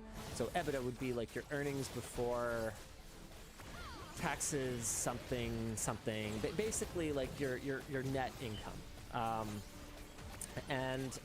or your net profit, whatever it is. So pretty much how much money you made. So they will basically go, okay, that amount, let's say times 3 or times 5 or times 9 or whatever it is how much we're going to offer for your company, because we will expect that it will continue to make money, and we will make that money back on our investment over some period of time. And the more your growth looks explosive, the higher that offer, because you could basically argue, well, yeah, you could give me 5x EBITDA today, but the earnings you're going to get in this next 4 or 5 years here is going to be so much more because we're growing like this.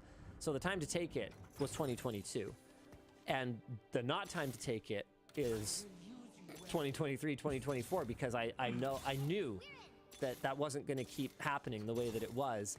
You know, obviously, if all goes according to plan, I'm going to look back at the 2022 offer and I'm going to say, well, I would have been an idiot to take that because my vision was great, and you know, we're worth twice as much or 3 times as much. But I know there's going to be a lull here. Yeah. So I'm in it to win it. And even if that doesn't happen, there's times that I've thought, you know, should I have, right? Like, should I have taken the bag and run, taken the ball and gone home?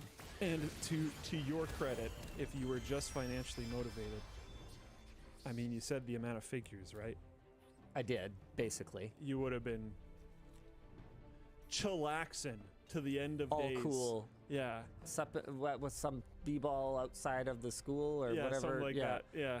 So like, clearly it's not just financial motivation. I've got unfinished business. I think that's a big part of it. I don't think that the team would have been happy.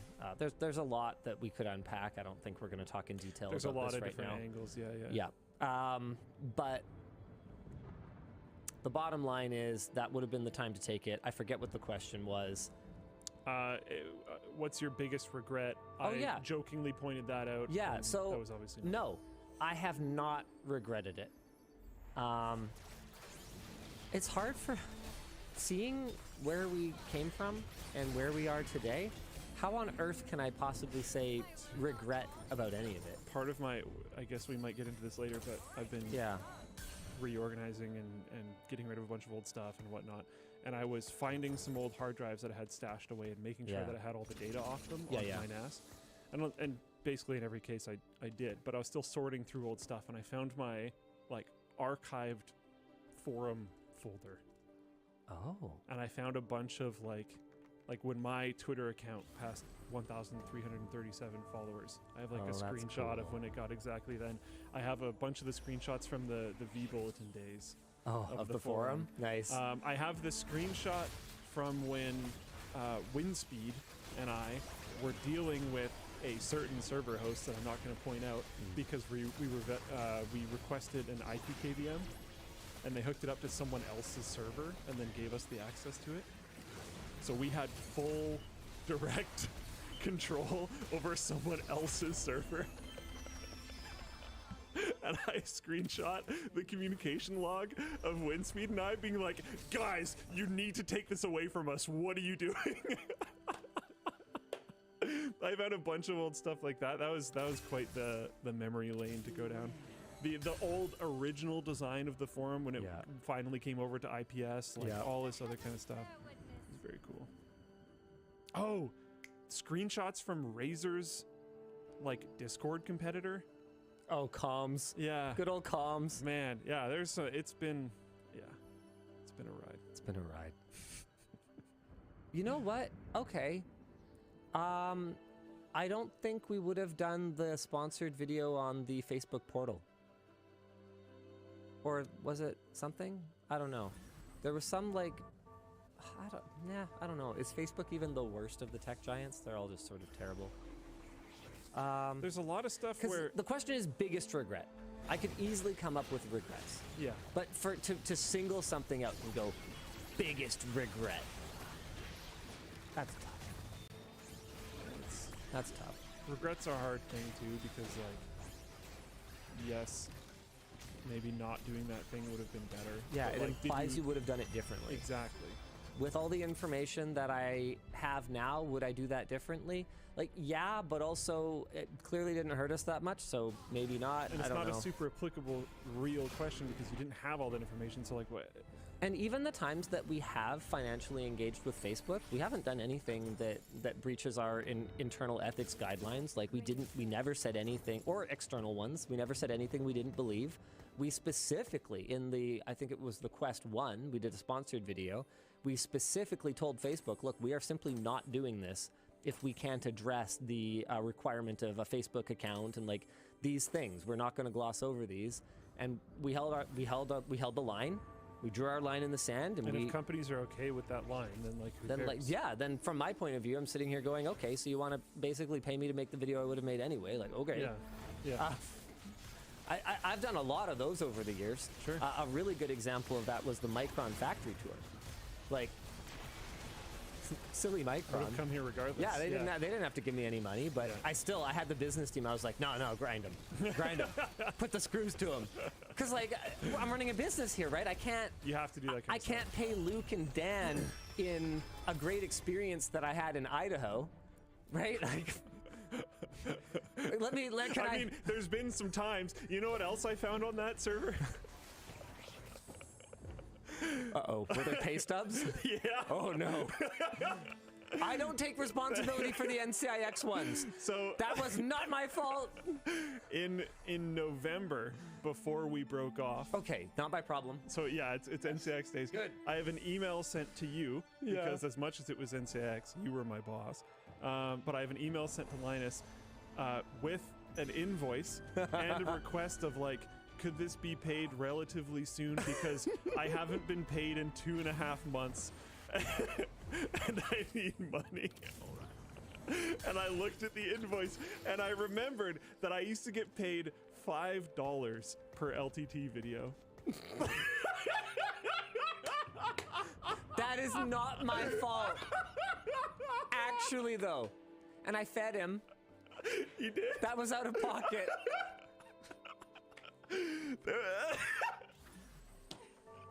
That invoice was genuinely hilarious to like read over.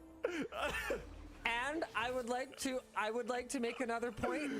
Has a paycheck from Linus Media Group Incorporated ever been late? No. Okay. And Dan, I have, late paychecks? Never. You can say if they've been late. Well, I don't get paychecks, so you know. Well, okay, yeah, we do direct deposit now. We used to do paycheck. We did paychecks for a shockingly long time. I didn't want to give it up because it like costed like $1 more or something. So funny. I remember just being like, "Come on." Oh no. But yeah, it was $5 per LTT, and if I remember, that's Canadian rubles too. Yeah. It was. I don't know. It's funny now. It wasn't that funny then. Yeah, I remember there was one time that Linus called me. I'm sure you remember this. Telling me that like they were gonna have to do something different with the taxes that were on my thing. Oh, okay. I don't remember the exact details, but I remember I like freaked out. I like broke down because at this point in time I was eating 2 meals a day, and it was very often that one of those meals was a single bowl of Nongshim ramen. Yeah. And I was like skimping on toothpaste. I was stealing toothpaste and food from my parents' house when I could. Yeah. And I was sleeping on a cot somewhat illegally because my ex-roommates were renting literally a cot in the living room to me because I couldn't afford a room anymore. Yeah. And the landlord didn't actually even know I was there. Was that the place you were living where there was the guy that played COD Zombies and smoked pot, and that was basically all he did? Yeah. How did he have more money than you? Because he had a job at, what's that auto parts store that will like drive Lordco? parts? Yeah. Yeah, okay. He had a job at Lordco. Okay. Like a part-time job at Lordco, like massively out-earned. That's what I was doing. But like at that point, I don't know. At that point in time, I was... What the hell were you doing? No wonder your parents told you were an idiot for hanging around with me. I don't know. I saw the vision, and at that point in time, I could do it. I don't think I could live like that anymore. Me neither. Like I couldn't do what we did 10 years ago. Yeah, I know. It's a young person's game doing that. Like now the game is putting up moats, right? Yeah. We're in the castle, so it's like, all right, we have to do our best, build moats to do the best we possibly can. Yeah, to make it so that yeah. people who can work 18 hours a day still can't make up the difference. Whether it's building a team, that's a moat because that's there's more expertise in this building than any one person could possibly hope to have in 50 lifetimes. Like there really is.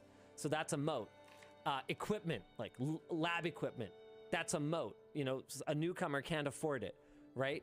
The business team, the business relationships, that's another moat because, you know, even if we have a rough month in terms of views, we can count on those relationships and those negotiations to go, hey, look, no, you guys need to still pay the same rates. We're going to get our feet back under us. Don't worry, we got this, right? We can buy time essentially. So we've got moats, but pulling all-nighters, that ain't a moat that we can build anymore. Jaden says in full playing chat, in quotes, how did he make more money than you? And then in quotes again, he had a job that paid minimum wage. I think that's literally true. I think that's literally what happened. But I don't know. We were communicating pretty early on about like we should take this to another level. Like this is not the goal. The original idea was that I would work. I've said this a bunch of times on the Wayne Show. The original idea was that I would work with Linus 4 to 8 hours a week. And then within like a week of working together, we were like, we could crank more. We could do more with this. We could release more episodes. We could go to a daily release schedule. We could do this other thing with NCIX. We could include this like tech-linked thing, or I don't remember what it was called, net-linked at that time? Net-linked weekly or whatever. We could start doing these other things. We could start pushing further, pushing more. And then I kind of saw like, you know what, I think this kind of is the future of media, and I think we're kind of on the cusp of it. This is not exactly what I thought I was gonna do. Yeah, but like, me neither. I kind of want to go this route. It seems more interesting, and then just I was at an age where I could do it. I could deal with those types of problems. One of the benefits was that Linus was, at least to some level, okay with me literally falling asleep at the job, because I was still going to school full time, trying to study to keep good grades. Because when I first started working with Linus, I was like very high, not necessarily top in my class. I was top in my class in 1 or 2 classes, but at BCIT I had a huge course load, so definitely not all of them. But I was doing very well in school.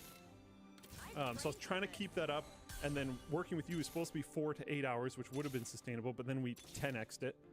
and then that stopped being sustainable very quickly. So I was literally sleeping like Behind the almost camera. nothing. So I would be the biggest downtime I would have in the day outside of like literally 1 to 3 hours a night of sleeping was like I'd press record and then there's nothing for me to do for like 5 minutes, so I would literally fall asleep in the chair. Yeah. And then he'd have to like yell at me and I'd wake up and stop recording. it was crazy. Yeah. Yeah. It's easier now. Yeah. Totally different Some people world. are asking what I mean by moats. It's barriers to entry. So it's competitive advantages. It's ways that we can take what we're good at and compete with our strengths against what someone else's strength might be. And their strength might be that they don't need sleep and they don't have children or, you know, whatever else the case may be. By the way, Dan, I do monitor float plane chat. No, you don't. What do you say? People are asking, I think, I'm just ignoring them. tuning in here for a second. People are asking about the Christmas album remaster. Yeah, exactly. And Dan replied to someone, I have decided to do something worse with it. Okay, sir, we've been through this. You are not deciding what happens to the Christmas album. I have decided that the Christmas album is going to be left dead and buried.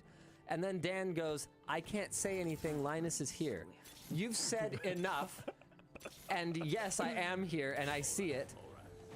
How many Christmas albums did we sell last week? Thousands.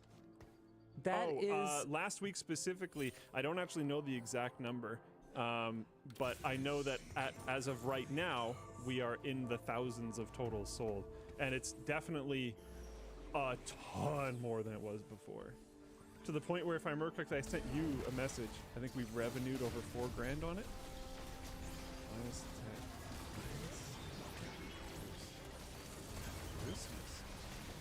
I think someone put it on Spotify, and I actually don't think it was us. Someone's selling it on Bandcamp. Like, yeah, I think someone pirated this and put it on Bandcamp. I don't think this is us. I doubt it's us, because I'm pretty sure we only sell it through the forum. Yeah. I give you my permission to go download the pirated one. I mean, we're going to pull it down at some point, so go fast, but don't pay money for it, please. Oh, A-Prime says we have apparently actually had one late paycheck. It was by a day or a couple of days. I can't remember the exact time. It has been years. All right. It's well, been years. Apparently we've had one. I'd have to check, because that might have been unique to A-Prime, though, because I think the last time I checked with Vaughn, she told me that we hadn't been late on a pay period. If we get to 2K purchases, can Dan remaster it? Because it's currently at 1333. Well, ideally, no one buys it. Yeah, that would be the best. I just told you guys, I just gave you my blessing to go download the pirated one. We don't. LTT Store, everything on it has to be good. Oh yeah, it's not going on LTT Store. So we can't. There can be garbage on the forum. They want it to be a bonus bin. Even that, like. Is my version going to be good enough for the store? You're not going to have a version, Dan. We've been through this. All right, one last merge message, and then we'll get into some topics here. Okay. Okay, that sounds great. This one's from Austin. We know a lot about your house, Linus, but Luke, what is your favorite part of your home? Yeah. Is it the leaking plumbing? Yeah. Or the stuffy upstairs sleeping area? Or the AC mini split that leaks if you leave it on overnight? Could the it only be, time I would want it to be on? Could it be the let me think. He's had kind of bad luck. Yeah. To be perfectly honest with you. Got a bit of a lemon. So, just for you guys, if you happen to see Luke's place for sale at some point, don't buy it. Don't worry, you'll find some sucker to buy it, Luke. But if you're shopping in the Metro Vancouver area, I'm not very comfortable. Just ask the realtor, hey, does the seller's name happen to be Luke Lafreniere? And if they say yes, look, you guys are going to know, but no one else will know, Luke. It's okay. You guys are going to know. If he says yes, you just say, thank you very much. Jaden's like, you have a mini split? Jealous. Don't be that jealous. I can't use it. I've brought in 3 different people to try to fix it. No one can fix it. It just leaks all the time. It just leaks. It only leaks. And people are like, oh, have you cleaned the filters? Yes! It just leaks. It's in the bedroom. The only time I would want it on is when I'm sleeping, meaning it's going to be on for 8 hours, ideally. If you leave it on for that long, it leaks. It just leaks. And then I would need to spend like an insane amount of money to get a new one because they're really expensive. So then it's just like, well, I don't really want to do that. Well, I'll tell you what. If you move, we will do like cooling DIY cooling round 2. Let's go. Let's go. But we'll only cool your computer. We're gonna cool the inside of your computer case with like a full-size air conditioning unit. So I've wanted to do it for a while, actually. I'm gonna pivot us to a new topic then, because I think I would need that to use what I'm currently using. Really? The Radeon card is so hot. Oh, yeah. So we're working on AMD Challenge right now. So much. Jeez. Even compared to your SLI setup? Come on, that can't be right. No, the dual 1080s, not even close. Really? Yeah. Like this, it might. No, I don't think it's the position so much. So you know where it's currently mounted. It's in the video. People can see it. It's just like sitting on top of my computer. So it does plume the heat up. Yeah, I wonder if the directionality. And then plumes out. But my legs are just like cooking all the time. Yeah, that makes sense. It's brutal. But I mean, with the 1080s, it would have gone out the side of the case because I had the glass off. I was amazed by how well heat rising worked. Like, obviously, I've known heat rises, right? Hot air rise, sure, fine. Yeah. But when I tried to do that video using the mining PC for heat, I don't know. I underestimated just how it's like buoyant. gonna go away. Yeah, like fast. So I mounted it right above the monitor, kind of blowing at me with fans, you know? And what I realized, like later, was like later on in the video, I don't know if it actually made it into the final cut, but it was pretty much boomeranging. Like it would not go, you couldn't force it down. It's like trying to push bubbles down in water. Yeah. And I didn't realize it would be that extreme. I don't know, I just never really thought about it. Which if you haven't actually done something like that, you probably wouldn't necessarily realize. That makes sense. I just didn't really think about it. And so, you know, one of the things that I mentioned it in the video. I don't think it made it into the final cut, but I said what I should have done was mount it under the desk, because then the heat would get trapped by the desk and leak up around me. That's literally happening. So that's what you're doing, and that's probably why the case wasn't as bad. Because if it's blowing it out the back, it's probably going like straight up and not hitting you. I had the 1080s that I had with like those triple cooler, I'm trying to remember, Strix, whatever. So it wasn't necessarily. But your case would have had airflow. So I had the side of the case, the side of the case off though. Even then though, there would be like a suction. Like it would. Oh yeah, because the front fans. That makes sense. Yeah, exactly. Yeah. Okay, so it would go at the back. Yeah. So I really don't think it's to do with the actual thermal output. I think it's probably just airflow optimization. That's definitely fair. Yeah. Speaking of which, the case. You said case, and it reminded me of this. Again, I'm reorganizing things. Guess what I dug out of the I'm going to say garage. It's like a slot in the wall because I live in an apartment. But guess what I dug out of the garage? You don't still have your stupid aquarium, do you? Not that one. That ITX, like leftover one that you got? The 2. I believe it's 2 remaining. Mineral oil cases. I've got them. This is starting to feel a little bit predestined, because you'll never believe what happened earlier this week. Well, we uploaded that video with the tour of the lab. Okay. And I mentioned like mineral oil cooling for some reason. Either it was in that video or is it? No, it was on a live stream. Sorry, it was on a recent live stream. Someone sent a merch message asking about mineral oil cooling when we did that build stream, and somehow a ball got rolling internally without me knowing about it. Where we started. Mineral oil? No, where we start, because I said, look, I think we've said everything we have to say about mineral oil. If we were to do a follow-up with like Fluorinert or something like that, you know, maybe take it to the next level, you know, maybe we'd revisit it. But even then, you can't get these aquarium cases anymore because of a patent troll, blah, blah, blah. So someone internally starts trying to source Fluorinert, and I'm sitting here going, okay. That's really expensive. And really hard to get. Yeah, apparently, they just don't even make it anymore, basically. Oh, there's like a newer... So, then... the conversation somehow made its way to Jake Danes from the lab, And he's like, oh, no, not floor inert. You want this one. Yeah. And it's like for submersion cooling for like mining and GPUs and stuff. Yeah. And there's like even a cleaner that you can use to get everything back to pristine. Yeah, he's clearly up to speed. And it's a couple $100 up per 5-gallon pail, which is like... It's expensive. Compared to floor inert, nothing. Floor inert was absurd.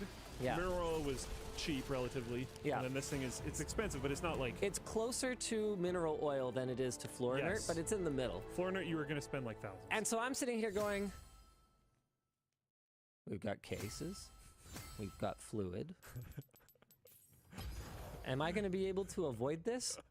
It's happening. I'll tell you what. What? Here's the deal. Okay. We'll build one, but you have to give me back your old computer and you have to daily drive it. Wow. Don't know if I want to do that. It'll be top spec, new spec. Oh, yeah, but it's going to be in oil. I think we need to poll the audience. Should he do it? Should he not? I forget how to set up polls. New top spec in oil is like actually quite questionable because the thermal output... Well, it won't be oil. It'll be that other stuff. Yeah. Yeah. But it's designed for GPUs and stuff. Thermal fluid, whatever you want to call it. Yeah. So my comment isn't... Look at this guy. Just to answer the question. You want me to do it because you know it's going to be terrible. Yeah, I know. That's where the pressure is coming from. I just want to make sure that everyone understands. I mean, they want it for the same reason. Floatplane chat is unanimous here. Of course they are. Go. Because it's terrible. What if I use it as a workstation because I'm going to be here locally again soon? Has to be at home. Has to be at home. No, we will do Luke Personal Rig Update Mineral Oil Edition. It can't even fit all my like drives. Is it the ITX one? I didn't actually look inside the box. If I remember correctly, I have 2 tanks. I don't think either of them are like ATX tanks. Well, like how much capacity? I didn't. It's just in the shipping box. No, I mean how much hard drive capacity do you have? I currently have 2 very large hard drives, and I have 3 like standard 2.5-inch SSDs.